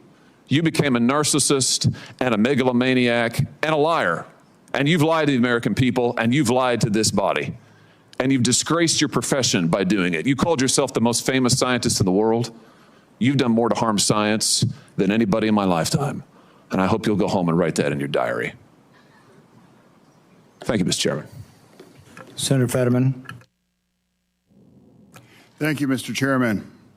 Dr. Fauci, I'm not here to perhaps attack you or defend or anything. It's really just more, honestly, I just want to acknowledge I have had members of my family die from COVID, and now I also grieve for people that I've met that have lost their business through the pandemic, and they'll never been the same.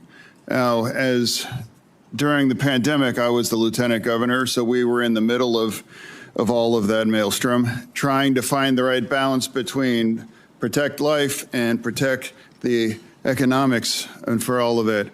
And I'm not sure if we got it all right or wrong, but without a doubt, I can continue to question myself. But one that it's not about much more your regrets, but I have one. And that is early on that there was the theory that the virus could have emerged from the lab. And early on that became like a right-wing kinds of theory. And I thought it seemed to make sense. Now there was a really advanced lab that was close by, and then you have this unknown virus out. So, but that became a very partisan thing. And now it seems now it's more and more emerging theory that would have come from the lab. Now, I hope I think that the next time our nation's facing something like this, we are not become, as I might have been, blinded by the partisan idea that maybe the truth might come from a side that's different than you are. But I think we should really be willing to pursue truth, no matter where that may have emerged, for all of that. So, and I now cede the remain back to the chair. Thank you. Senator Moreno. Thank you, Mr. Chairman. And I will echo Senator Johnson's comments about your opening statement, Mr. Chairman. I think it was dead on. Very, very well done. Mr. Fauci, do you know who David Schertler is? On the advice of counsel, I respectfully decline to answer based upon my rights under the Fifth Amendment to the Constitution. Fifth Amendment of the Constitution. What does the Fifth Amendment of the Constitution say?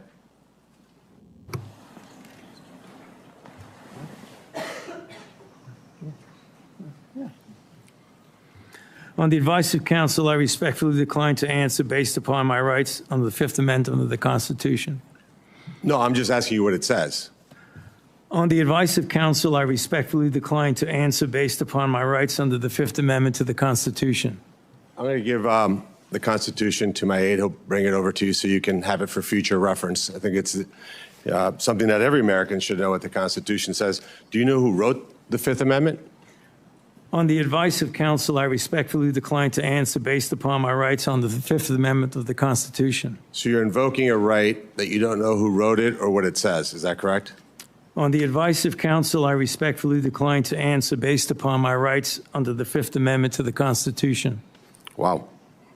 All right, let me tell you who David Schertler is for the audience because he was ejected by the chairman. He's a high-profile criminal attorney. He's represented some really great people, like Senator Bob Menendez. Maybe that's somebody who my Democrat colleagues may remember took gold bars as bribes from the Egyptians. And there's an article here in the Washington Free Beacon that talks about why you would hire a guy like David Schertler. And the comment is, if you're in deep shit, that's who you call. Do you feel like you're in deep shit? On the advice of counsel, I respectfully decline to answer based upon my rights under the Fifth Amendment to the Constitution. Clearly, what you think today is that somehow you're above reproach. Somehow you feel like you don't need to be treated like a normal American.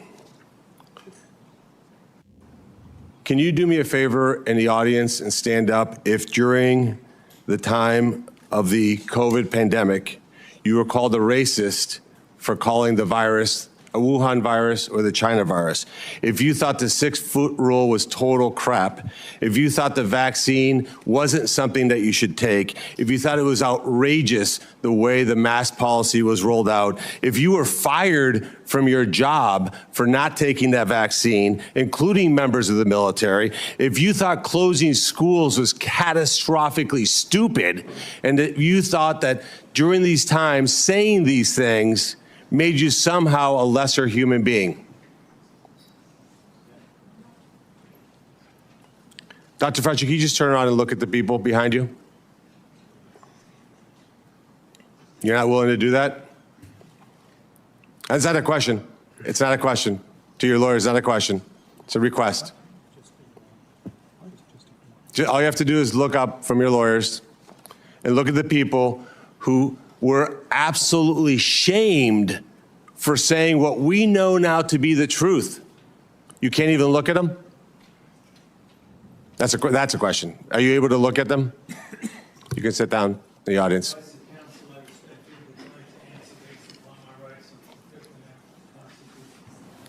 There was a mom in Ohio during the depth of the coronavirus pandemic decided to go to her high school football game for her son. They hadn't been out much. The kids had been learning at school, and then the school got shut down. They hadn't really gotten much out of that education. As any parent knew, that remote learning was no learning at all. But it was a Friday night. Her son wanted to go watch a buddy go play football. So they went to the stadium. They sat alone, far from everybody else, just a mom, a dad, a few kids. They didn't feel they needed to wear masks because it was stupid, because they were outside. They all live together. They're not near anybody. Dr. Fauci, do you know what happened to that mom and that family? That's a question. On the advice of counsel, I respectfully decline to answer based upon my rights under the Fifth Amendment to the Constitution. They were dragged out of that stadium and arrested. Those policies were put in place because you had moronic politicians that listened to the words of a megalomaniac who was more interested in having met a Kardashian than the suffering of the American people, and that is you. Your advice to communities like that, to idiotic politicians who enforce those rules, arrested that mom for watching a football game with her own family outside. When that story broke, I said to myself, I cannot stand idly on the side and watch this happen. It was about 6 years ago today that I decided I'm going to give up my businesses, sell them all, run for office, run for the United States Senate. Here I am sitting in front of you 6 years later saying, who the fuck do you think you were for doing that? It is a total disgrace what you did to this country. And if my Democrat colleagues are standing there defending you, I hope the voters of the United States of America watch the clips of every one of you doting on a guy who was more interested in being a celebrity than saving American people. I will make it my mission to make certain that every single one of those Democrats who did that will see that clip over and over and over again. Because there is no defense of what you did. You may have had a 50-plus year legacy of public service, but it ends in total and complete disgrace. So let me ask you an opportunity to answer one question. Will you apologize, just apologize, to the people who you harmed through your actions? Will you say, do you have the dignity to just say you're sorry? On the advice of counsel, I respectfully decline to answer based upon my rights under the Fifth Amendment to the Constitution. So you won't apologize to the military members who Joe Biden summarily dismissed from the military for not taking the vaccine? On the advice of counsel, I respectfully decline to answer based upon my rights under the Fifth Amendment to the Constitution. Will you apologize to the business owners that lost their business, shattered their lives, and they'll never recover? On the advice of counsel, I respectfully decline to answer based upon my rights under the Fifth Amendment to the Constitution. Will you apologize to the moms who had to force their infant children, 2, 3, 4-year-olds, to put masks on, and what that did and how that traumatized those kids?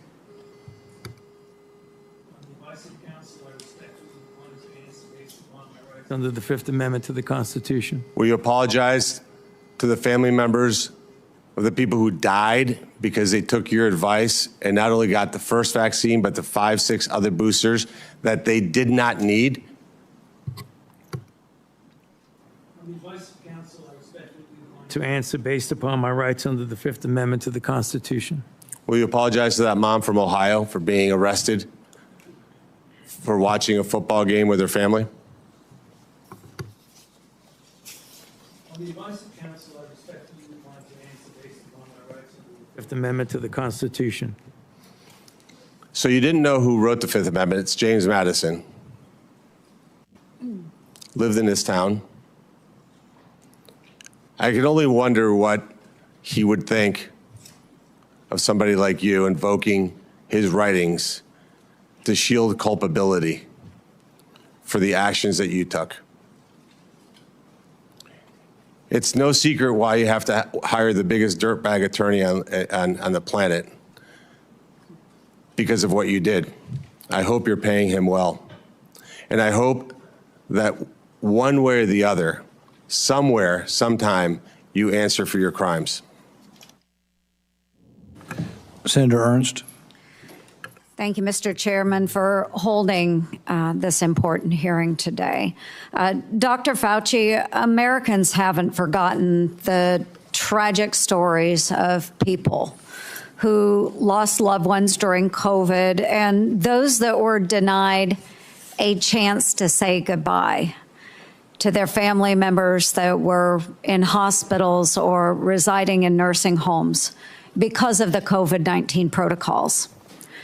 Americans haven't forgotten the mandates, the adverse reactions to vaccines, the government misinformation, social media censorship, hotlines to tattle on their neighbors, the forced school closures, the tragic rise in suicides, or those businesses that were forced to close during lockdowns.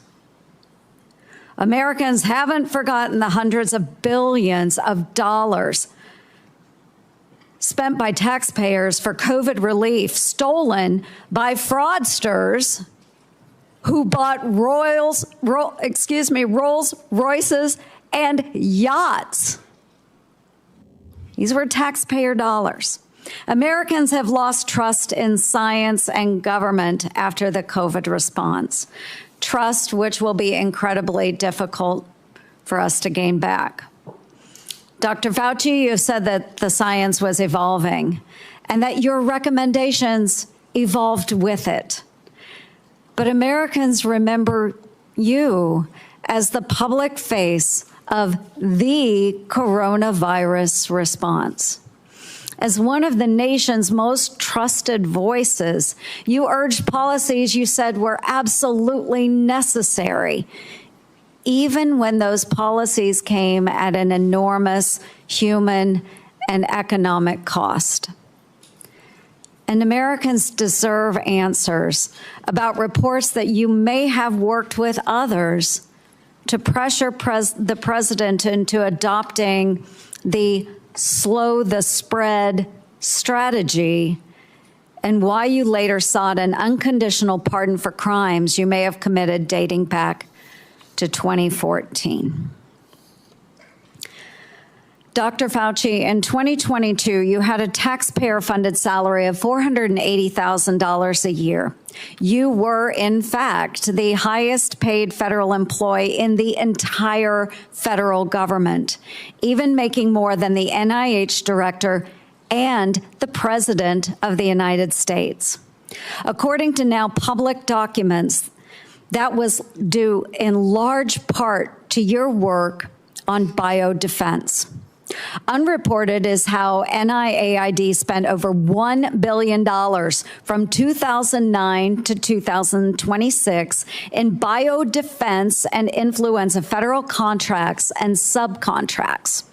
My office uncovered records on usaspending.gov that show from 2015 to 2020, NIAID paid out $515,418 in subcontracts to Harbin Veterinary Institute in Harbin, China, including $100,000 a few days after it opened a BSL-4 biolab in 2018.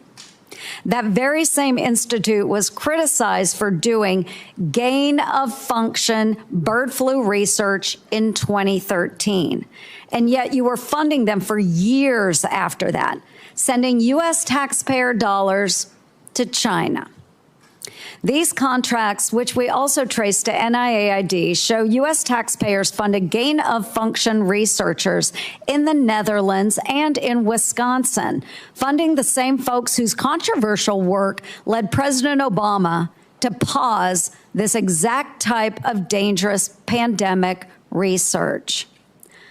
Dr. Fauci, Did you know that the NIH's billion-dollar Sears contract programs were funding gain-of-function researchers in China, the U.S., and in the Netherlands? On the advice of counsel, I respectfully decline to answer based upon my rights under the Fifth Amendment to the Constitution. Dr. Fauci, Dr. Deborah Birx wrote in her book that you and President Obama's former CDC director were at a Saturday, March 14th,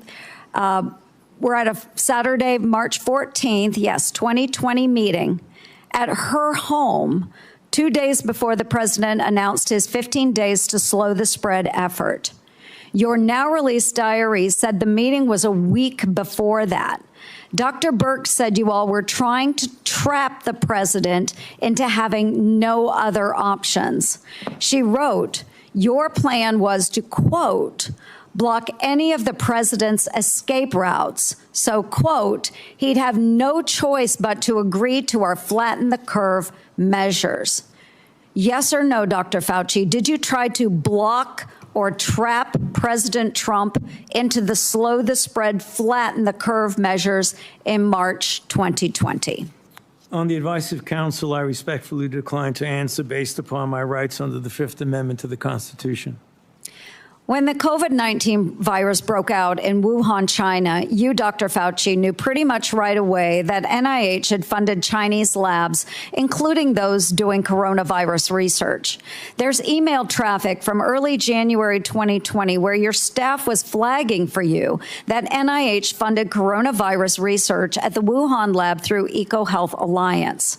Yet few Americans knew we funded the Wuhan lab because the funding went through a sub-award and was not reported to the public database like usaspending.gov as it should have been.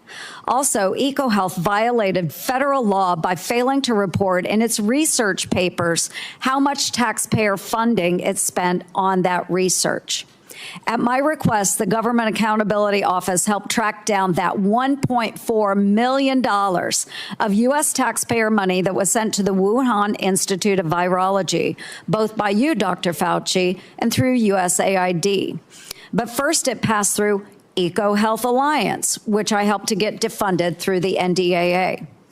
Dr. Fauci, did you intentionally use subaward funding to obscure NIH funding of Chinese biolabs and coronavirus research? On the advice of counsel, I respectfully decline to answer based upon my rights under the Fifth Amendment to the Constitution. NIAID awarded multi-million-dollar grants to a number of scientists shortly after they wrote publicly in the Proximal Origins paper that the COVID virus likely came from nature.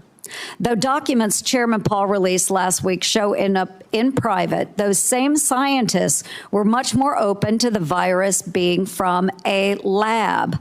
In 2023, Representative Jordan insinuated that you basically gave a $9 million bribe in the form of an NIH grant to NIH-funded virologists to say the virus likely was from nature.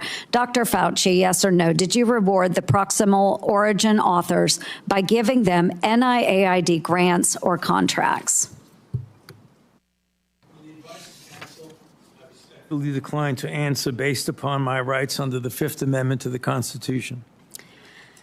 Dr. Fauci, we have learned that U.S. coronavirus researchers at UNC shipped, quote, humanized or transgenic mice to China by around 2017 for use in their dangerous coronavirus work. Under your NIAID coronavirus, researchers also used aborted baby body parts in mice research, and taxpayers paid for them to do that.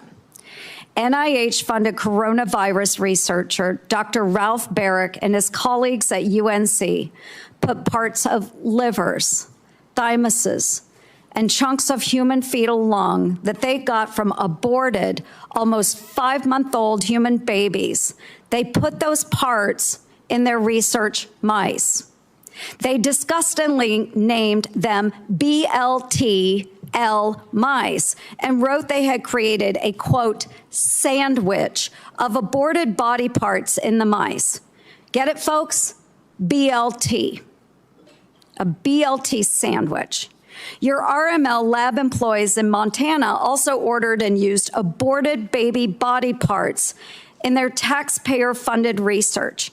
And emails show how they plan to use those mice for post-COVID work. NIH funded putting aborted babies' fingers and scalps off the heads of aborted babies and putting them into the backs of research mice. The scalps later grew fine baby hair in the mice.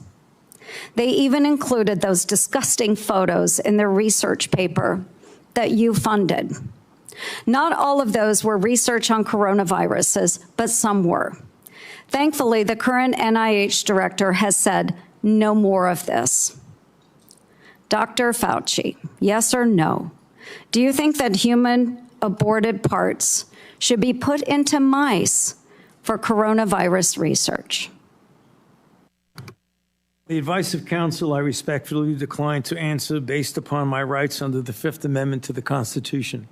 Mr. Chairman, would you direct the witness to answer the questions that we have been asking? He probably would if he was here, but I can direct it. But I think we understand his answer. We do understand that. Americans are asking for accountability, Dr. Fauci, and your silence is very telling. Thank you, Mr. Chair. Senator Moody.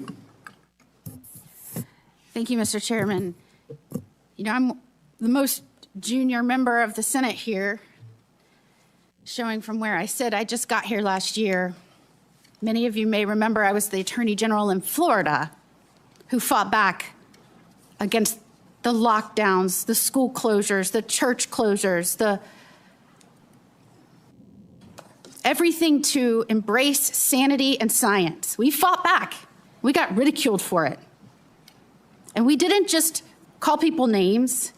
We actually impaneled a grand jury of people of all walks of life, all political persuasions. So that's how I came here, fighting for a free state amongst states that had locked their own people down. We are now called the Free State of Florida. And I believe our responsibility here is to make sure that government remembers the people are our bosses, that we report to them, that we're accountable to them. Government shouldn't operate for itself. Government operates on behalf of and for the American people. And anytime we get close to reporting back to our bosses about what government has done or how it's been abused, or how individuals that are employed by the government had acted in their own self-interest or against the interests of the American people, every time we get close, if we start uncovering outrageous fraud, we'll have a hearing, and the tactics have been to not show up. So you'll have all of us over here trying to drill down on why we've been giving money that actually works against American citizens, and no one shows up. Today nobody's here at the moment. Today there seems to be a different tactic. Today we have Democrats showing up and trying to spin why we shouldn't even be having this hearing to report back to our bosses. As one said, today's hearing does damage. It will deter others from public service. Another said, this hearing is designed to entrap you. Another said, one fell all over himself, flattering you, thanking you for your service multiple times, quoting man in the arena. Another said that we are demeaning first responders. And today is a sad play in a repeated playbook. Or we're going after one man. I mean, all of their time was used on why we should not be having the hearing to report back to our bosses and give the people accountability. So I would like to talk about that because I believe that the trust the American people place in our public health institutions and what happened to that trust during COVID is important. Because in a public health emergency, they are asked to make extraordinary sacrifices based on advice given to them by the government that is supposed to be working for them. And for that system to work, the public has to be able to trust the people giving them instructions. That trust depends on candor. Would you agree with that, Dr. Fauci? On the advice of counsel, I respectfully decline to answer based upon my rights under the Fifth Amendment to the Constitution. And when the evidence is uncertain, officials need to say so. When recommendations are based on assumptions rather than hard data, they need to say so. And when they get something wrong, they need to own it. And when the trust is lost and the consequences extend far beyond any single pandemic, the next time public health officials genuinely need Americans to listen, millions of people may simply ignore them or not believe them. And Dr. Fauci, you were undeniably the face of the federal government's COVID response. You said so yourself in your diary. You said it's not hyperbole to say, I've become the most famous and talked about person in the country. So I want to understand how we got here. Let's start at the beginning. On March 8th, 2020, you appeared on 60 Minutes to discuss the spread of COVID-19. You were specifically asked to clear up the confusion and misinformation surrounding masks. You told the American people, right now in the United States, people should not be walking around with a mask. The interviewer immediately stopped you and said, are you sure of it? Because people are listening really closely to this. And instead of walking back or qualifying your statement in any way, you doubled down. There's no reason to be walking around with a mask. When you're in the middle of an outbreak, wearing a mask might make people feel a little better. It might even block a droplet, but it's not providing the perfect protection that people think it is. And often there are unintended consequences. People keep fiddling with their masks. They keep touching their face. Just a few weeks later, the CDC released its guidance recommending that Americans wear masks in public.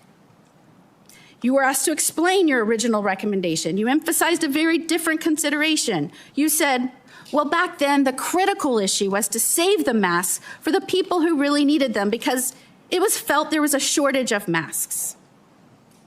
So I want everybody to sit with that. The critical issue driving your initial recommendation to the American public was scarcity, logistics, not medical evidence. So when you told the American people there was no reason to wear a mask, what was your principal objective? Giving them an honest assessment of the medical evidence or discouraging them from consuming a scarce supply of masks? On the advice of counsel, I respectfully decline to answer based upon my rights under the Fifth Amendment to the Constitution. Well, unfortunately, that was just the beginning of a broader pattern. Let's talk about the 6-foot distancing rule.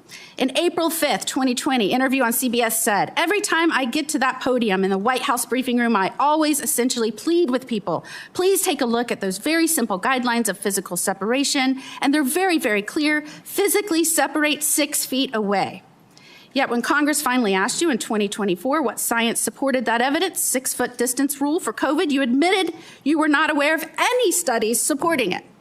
Incredibly, you said the 6-foot rule sort of just appeared and described it as an empiric decision that wasn't based on data. That rule had real consequences. Schools didn't open back up. Businesses didn't open back up. Churches didn't open back up. I could go on and on and on. And Americans were kept physically separated from one another during the most difficult moments of their lives. Many lost loved ones during that time. So, Dr. Fauci, did you have any evidence to support a 6-foot separation rule when you gave that advice to Americans?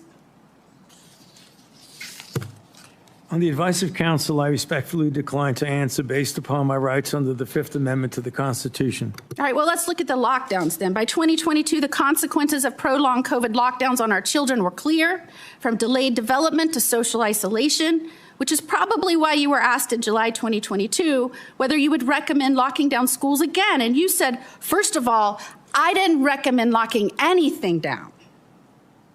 But now we have your diary. And it tells a very different story from the one you told the public. And I will quote, I spoke with Bill de Blasio, the mayor of NYC, and convinced him based on what I was saying publicly in my conversation tonight to close the NYC schools. He had already decided based on what I was saying on TV. I went on to tell him he should close the bars and restaurants in NYC, and he said he would do this based on my recommendation. You even said that you told the president we should shut the whole country down.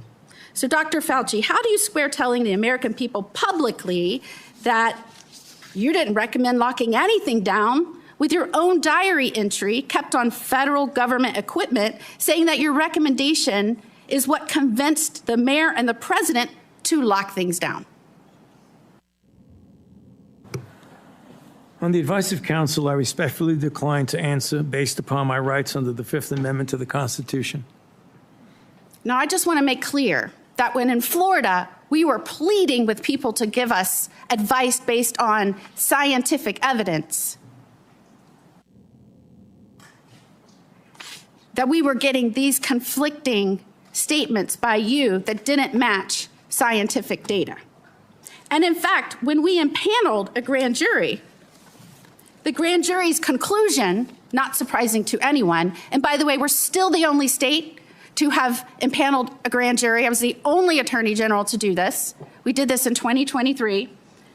That conclusion was the lockdown, mask, and social distancing advice ministered by federal agencies and implemented by certain local, state, and federal agencies was not based on the best available scientific data. In fact, many recommendations and their accompanying mandates departed significantly from available research.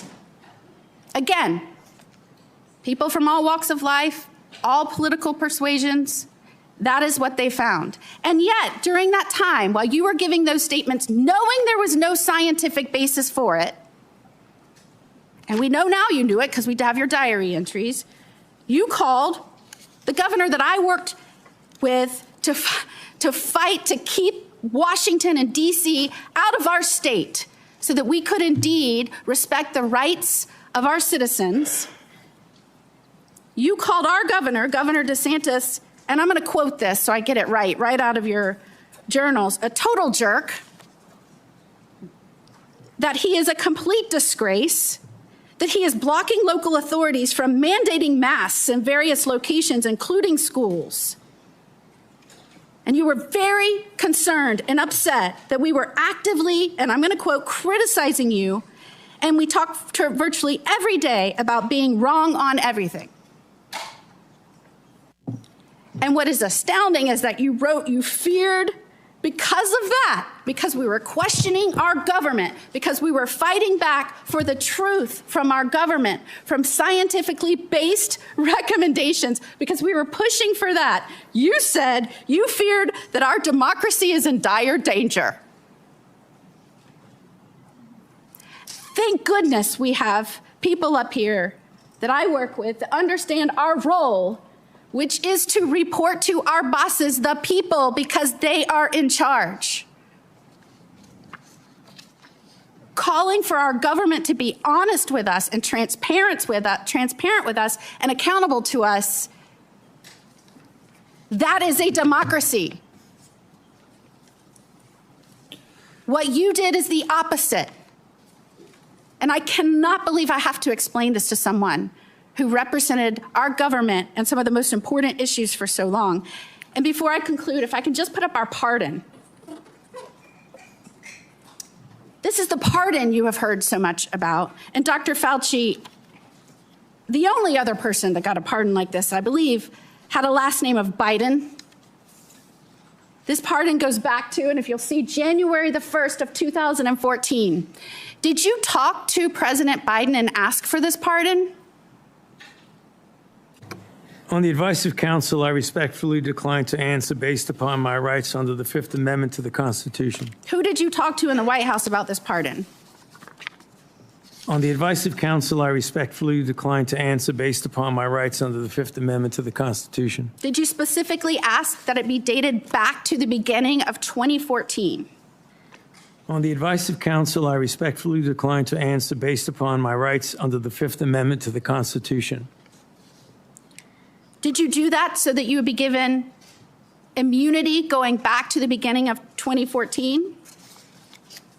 On the advice of counsel, I respectfully decline to answer based upon my rights under the Fifth Amendment to the Constitution. I'm just very interested in why it was this date. Did it have anything to do with the fact that 2014 was also the year that the NIAID or NIH began funding EcoHealth Alliance's Understanding the Risk of Bat Coronavirus Emergence grant? On the advice of counsel, I respectfully decline to answer based upon my rights under the Fifth Amendment to the Constitution. And this is the same grant that funded the work on bat coronaviruses at the Wuhan Institute on Virology. Millions of Americans are questioning what happened during COVID, why we were given misleading information, misleading advice, why you gave conflicting statements based on, I guess, how you were feeling that day. And Americans, rightfully, we lost over 1 million Americans. They should be insulted when the Democrats insult our chair that he is doing this because he is on an obsessive mission to go after one man. Could his obsessive mission be to find out why 1 million Americans died and who might be responsible for that and where that started? Could that be his mission, Dr. Fauci? On the advice of counsel, I respectfully decline to answer based upon my rights under the Fifth Amendment to the Constitution. And after everything we have just walked through, can you sit here today and tell the American people, our bosses, that you bear no responsibility for their collapse in trust of their government? On the advice of counsel, I respectfully decline to answer based upon my rights under the Fifth Amendment to the Constitution. Time has expired. We're going to do another quick round for those who remain, about 5 minutes. Any questions that haven't come up that are pressing? Let's try not to go over territory that's already been done. I'll begin by asking unanimous consent to insert into the record documents show that the CIA transferred funds to NIAID through interagency agreement. Hearing no objection, so ordered. We had hoped to hear testimony from Anthony Fauci today. We haven't. But I think it's important that we do hear from him. So we will have a video we'll play in a moment. For years, Anthony Fauci has been the public face of saying this in all likelihood came from nature. He kept saying, it's the marketplace, it's the marketplace, it's the marketplace. He's been saying that on television up until recently. But what we find is that what he was saying in public is different than what he was saying in private. In January, in private, he wrote that looks like the wet market was a super spreader event. It didn't originate there. We know that some of the earliest deaths and sickness came from somewhere else. But then for years and years, we got dishonesty. So let's play the video so we can see a little juxtaposition of the problem we're dealing with. Fauci's journal entries contradict what he said publicly about the origins of COVID-19. Fauci admitted in January 2020 that the initial outbreak of COVID did not occur at a wet market. Take a really good look at the animal-human interface and the fact that animals from the wild are being brought into wet markets. You have animals that come out of the wild that are sold at these open, what they call them, wet markets. Wet markets, where you bring animals in from the wild who have these viruses. The wet markets in Asia, where people bring animals from the forest into market. There are wet markets in Wuhan that are ample opportunity for a virus to jump from an animal. The origin was from a bat to an intermediate host to a human, very likely in a wet market. And those animals should not have been in the Wuhan market. They knew that those animals should not have been in the market, and they immediately cleaned out the market, put restrictions on the kinds of animals that come into these wet markets. I think they should shut down those things right away. I mean, it boggles my mind. So repeatedly saying in public something different than what he believed in private. And this is interesting because, the first SARS outbreak in 2003 was traced to a wet market, to animals there. But interestingly, they had evidence. They had evidence that the animals had the disease. They also had evidence that the handlers had a disproportionately high number of antibodies to the disease. So there was evidence, and the evidence was presented. So when this came out, the same thing happened again. They did look at the wet market. They looked at the wet market and tested, I think, 80,000 animals and didn't find any animals that had COVID-19. When they did find COVID-19 in trace samples there, they found that the DNA or the RNA was consistent with human spread. This was known not later on, didn't take years to develop, was known in January of 2020. And so Dr. Fauci says privately he knows it didn't come from the wet market, but as you saw, those were over a multi-year period. One of the other discussions I've had with Dr. Fauci over the years about natural immunity. So most infections, you get a degree of immunity, not perfect, some fairly perfect. Smallpox, you just don't get again. George Washington knew this. He had his wife get vaccinated, but he didn't because he'd already had smallpox. But there's one particular story that a man came up to me who'd lost his wife to COVID. He said, we all got it. We all got sick, and my wife ended up getting sick enough to go to the hospital. But we'd recovered 2 weeks. She was still alive. 2 to 3 weeks later, we'd all recovered, and they wouldn't let us be with her. And to this day, it's one of the saddest things. And it just, I think all of us should think about this. They were not allowed to visit their mom. He wasn't allowed to visit his wife in the hospital. But based on this misunderstanding of natural immunity, that for some reason, 2 weeks later, they were a problem. But this was all promulgated by you. We had the workers in the, the meat factories. They were essential. They had to keep working. Most of them got COVID. They got it in the first couple of weeks. Most of them were younger. The reassurance should have come from public health. The reassurance should have said, congratulations, you've recovered. It also should be acknowledged. What's the number one thing we can do if we get another pandemic? Before we have a vaccine, before we have monoclonal antibodies, it would be to utilize natural immunity. So instead of the advice you were giving to Cuomo and others in New York that led to the deaths of hundreds of thousands of people or tens of thousands of people, you could have been saying, well, maybe the nurses taking care of the elderly should be people who are 2 weeks out from COVID infection. We could have used natural immunity as somewhat of a block of protection. Imperfect, but the only protection we had and the only thing we could have done. Instead, the nursing homes were seated with people who had COVID. So I think the discussion of natural immunity is one where there wasn't sufficient honesty, humility, there wasn't enough presentation to encourage people. That was the only encouraging thing we had for a while is you've got it. You're very, very, if not impossible, close to impossible chance that you'll die if you get it again. Everybody could have been reassured. Nobody was reassured. It's like, well, we don't know. We just don't quite understand natural immunity.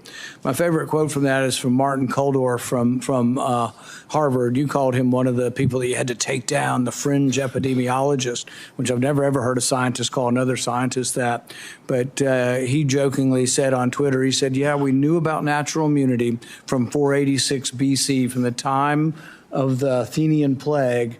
We lost all knowledge of it in 2020.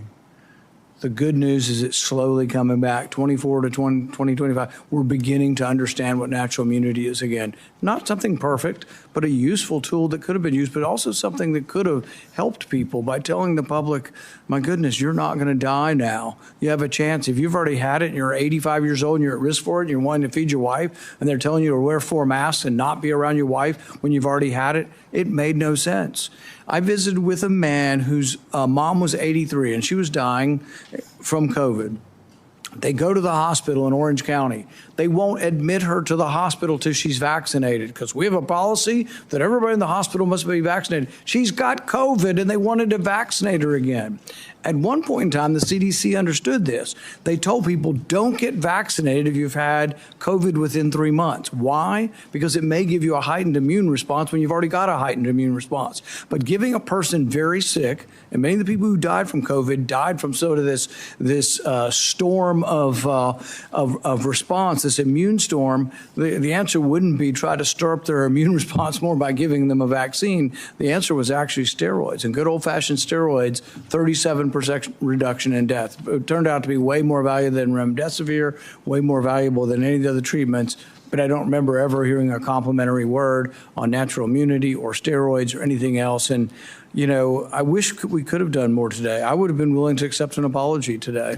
I'm sorry I made mistakes. We all made mistakes. And, you know, at the time, I thought the gain of function research was, you know, the risks of it were worth the benefits.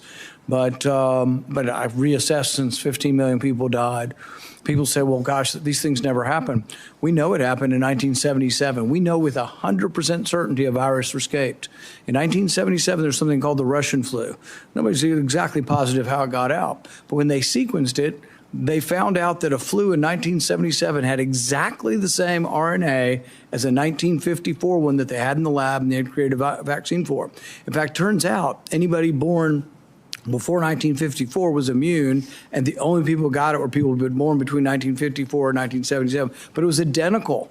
The genetic sequence was identical to this vaccine or the virus from 1954, and that doesn't happen because these respiratory viruses are always mutating. To be identical means it had to have leaked from the lab, proof positive that it had. So we know this happens.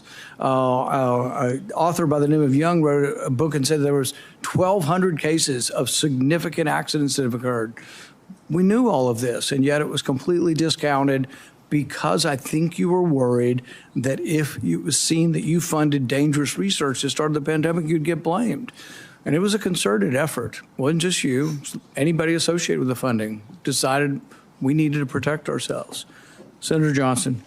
Thank you, Mr. Chairman. You mentioned that we lost knowledge of natural immunity. I didn't. Dr. Fauci did. I suppose I had an asymptomatic case of COVID because of the very faulty PCR tests. I never got vaccinated or injected. There's no way I would have done that because I found out enough about the mRNA gene therapy. But you also brought up the issue of hospital protocols. I'm going to be holding a public event on hospital protocols. We've already received a couple hundred testimonies. They are heart-wrenching. They are heart-wrenching. Here's an excerpt from the testimony of a staff surgeon, very experienced, doctor for decades, at Providence Regional Medical Center, Everett, Washington. Quote, after our hospital was given remdesivir by the CDC, we were provided misleading/inaccurate information about the drug by medical leadership.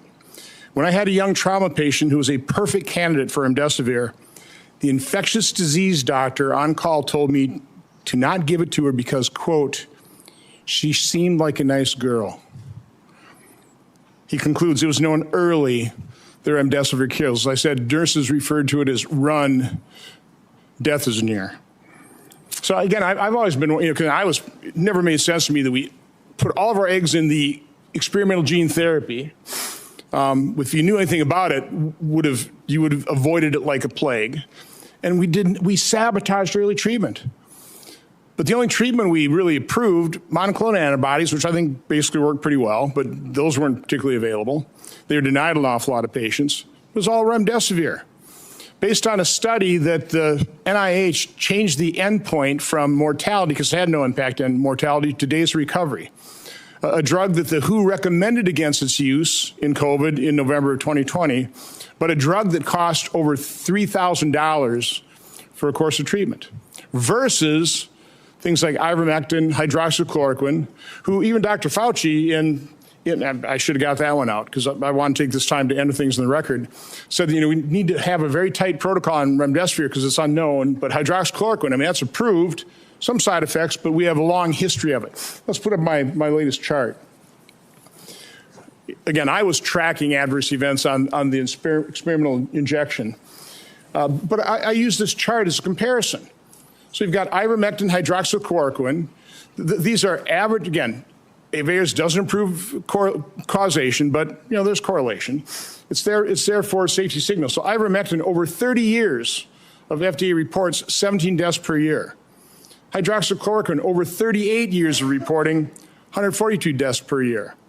Remdesivir, over 5.5 years, 546 deaths per year. The COVID injection, almost 7,000 deaths per year. Which is safest? What did the FDA freak us out about ivermectin, hydroxychloroquine, when they turned a complete blind's eye toward the injection's injury? So I want to enter the quote from the surgeon. By the way, here's the answer.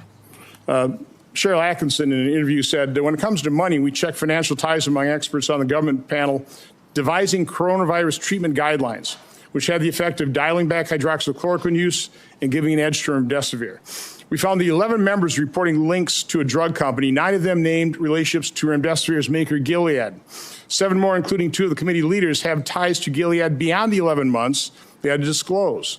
2 were on Gilead's advisory board, others were paid consultants or received research support and honoraria. By the way, within the study, I think one of the study participants was an employee of Gilead. A bunch also had conflicts with Gilead. So, gee, I wonder why.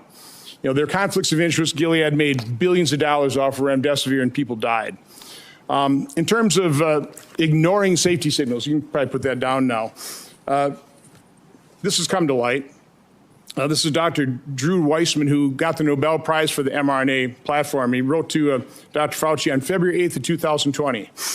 Tony, I wanted to alert you to some new data we generated with our mRNA LNP vaccine.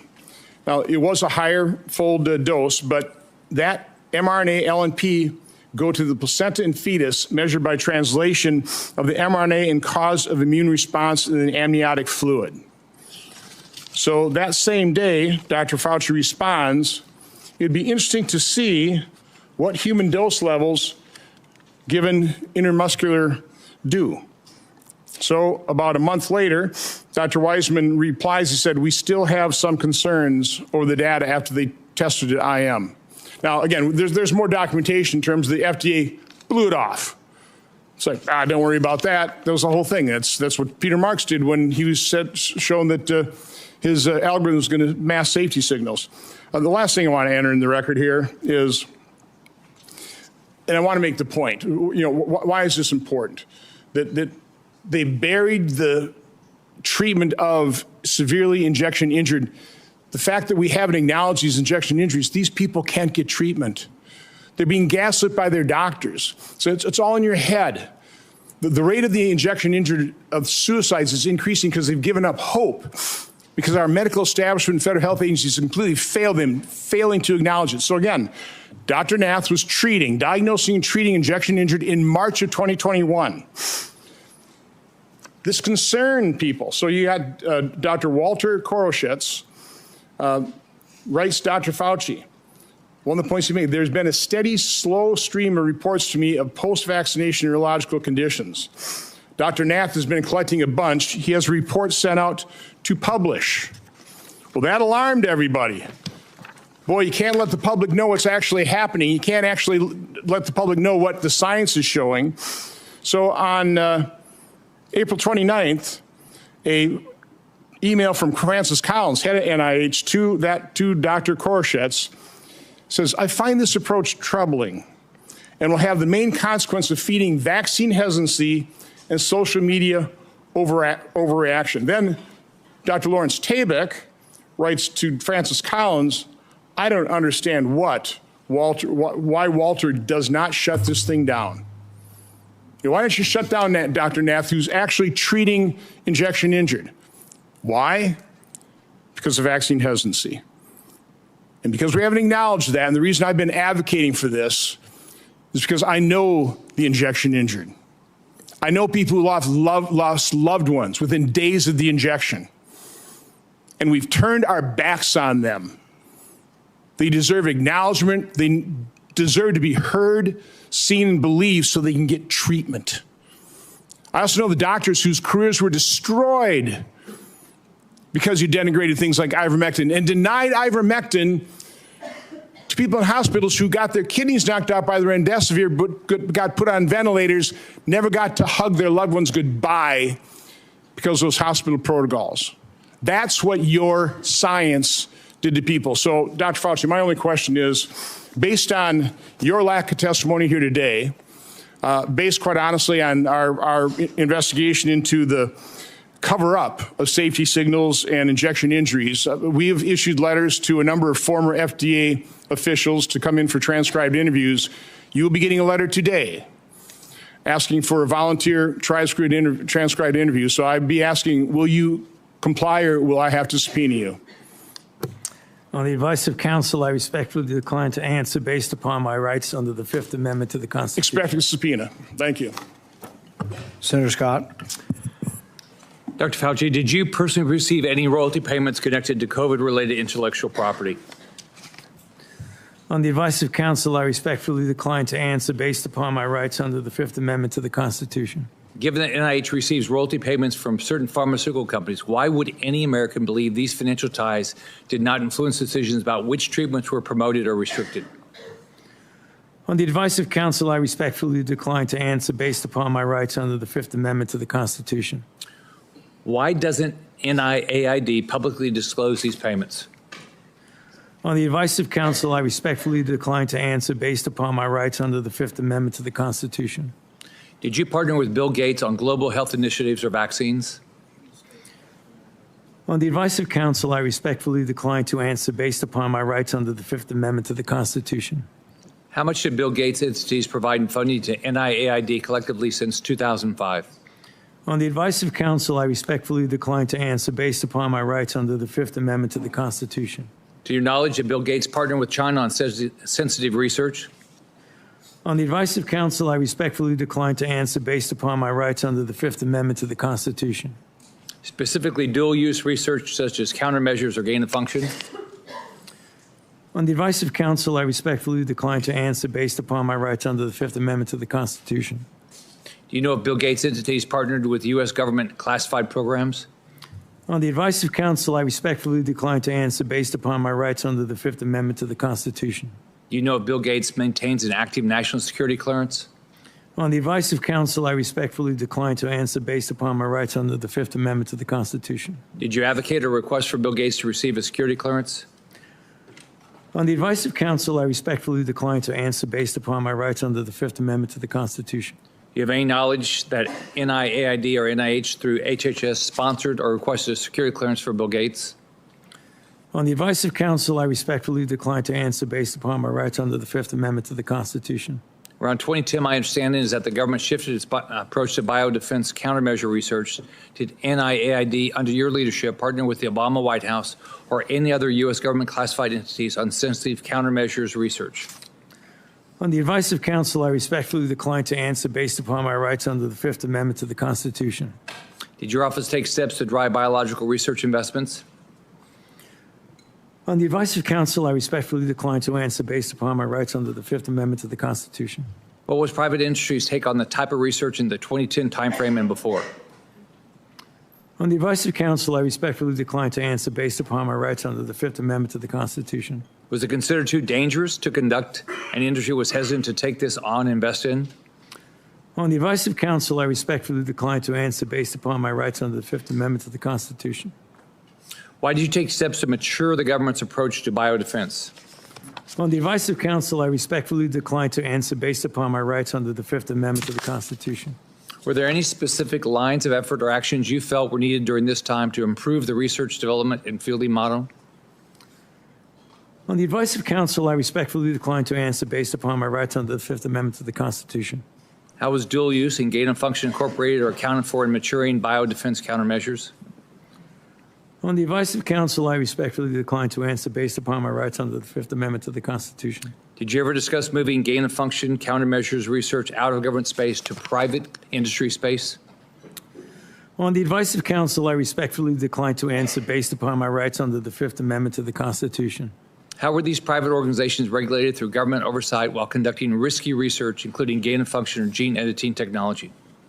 On the advice of counsel, I respectfully decline to answer based upon my rights under the Fifth Amendment to the Constitution. Did the Obama White House or any government entities take steps to inject funding into private industry? On the advice of counsel, I respectfully decline to answer based upon my rights under the Fifth Amendment to the Constitution. How do you ensure that our national security and public health is protected when private organizations work with foreign countries of concern and have the no government oversight, such as the Eco Health Alliance research grant you funded in a CCP military lab? On the advice of counsel, I respectfully decline to answer based upon my rights under the Fifth Amendment to the Constitution. Did given the culture of the pay to play at NIAID, did you or anyone acting on your behalf make any payment or enter any arrangement in any way or fashion to secure influence the broad pardon you received from President Biden? On the advice of counsel, I respectfully decline to answer based upon my rights under the Fifth Amendment to the Constitution. Thank you, Mr. Chairman. I'd like to ask unanimous consent to enter into the record a letter from the Department of Energy that confirms during Anthony Fauci's tenure that Bill Gates was given Q security clearance from 2014 to 2021. Without objection, that will be entered into the record. I'd also ask unanimous consent to enter into the record the contents of the folder of authorities provided to Dr. Fauci, including the pardon.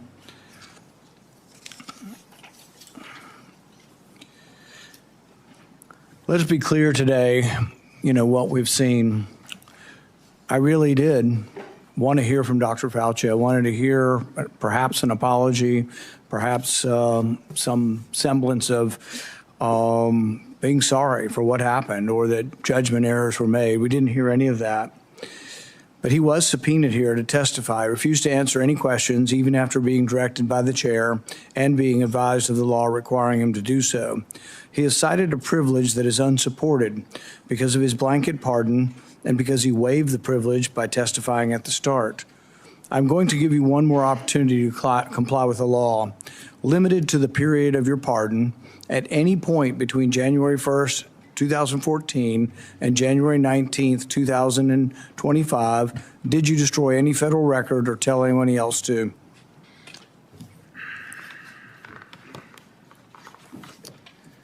Under the advice of counsel, I respectfully decline to answer based upon my rights under the Fifth Amendment to the Constitution. Given that you have a unlimited presidential pardon, what is your specific objection that you are making?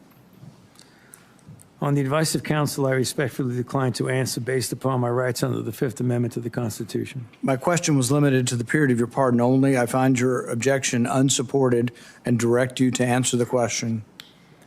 On the advice of counsel, I respectfully decline to answer based upon my rights under the Fifth Amendment to the Constitution. Because you refuse to answer, citing a privilege that is unsupported because of your pardon, and after being denied to do so, this committee has scheduled a vote next week on a resolution certifying your contempt. I think we have another question or two from Senator Langford. Mr. Chairman, really this is a question for you, and it's a question to try to figure out how do we get a good answer on this, because clearly Dr. Fauci's attorneys are saying that he has a Fifth Amendment right. We've also subpoenaed him to be able to compel his testimony to be able to be here. I happen to be in the committee. We're also dealing with Lois Lerner. Lois Lerner came and testified, gave an opening statement, and then took the Fifth Amendment. The committee then held her in contempt for that, saying you can't do both. You can't both testify and say I'm not going to answer questions.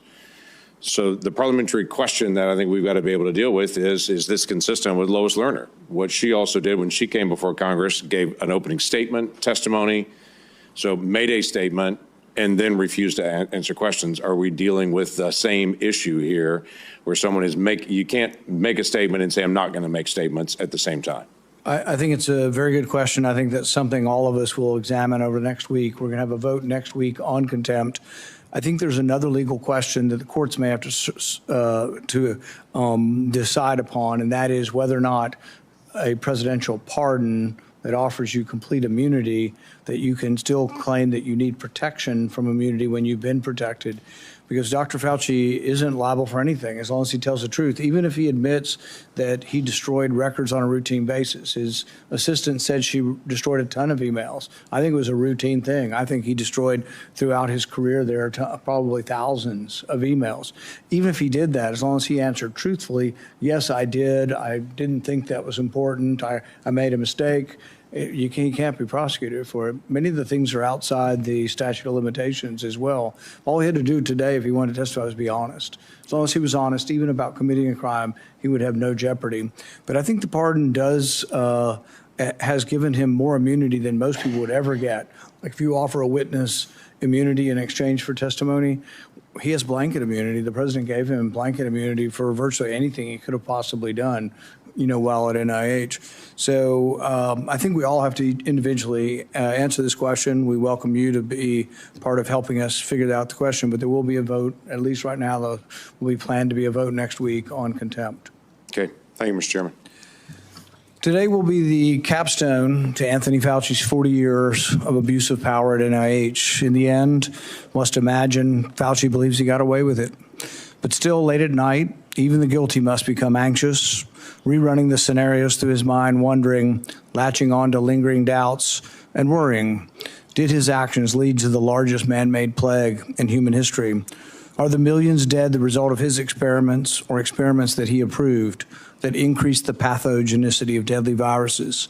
History will judge, but the facts, as we now know them, paint a sordid tale of dishonesty, misjudgment, and ultimately the hubris, the likes of which the world has rarely seen.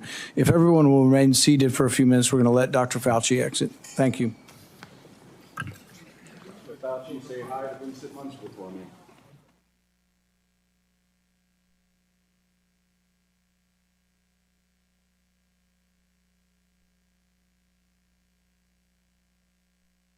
Okay, I guess that is all. I thought there was a Q&A after that. Anyways, yeah, that is all, guys. I will see you guys tomorrow. Let's see, who am I rating? Do I know any of these people? I guess we'll rate her. All right, see you guys. Have a good one. Bye.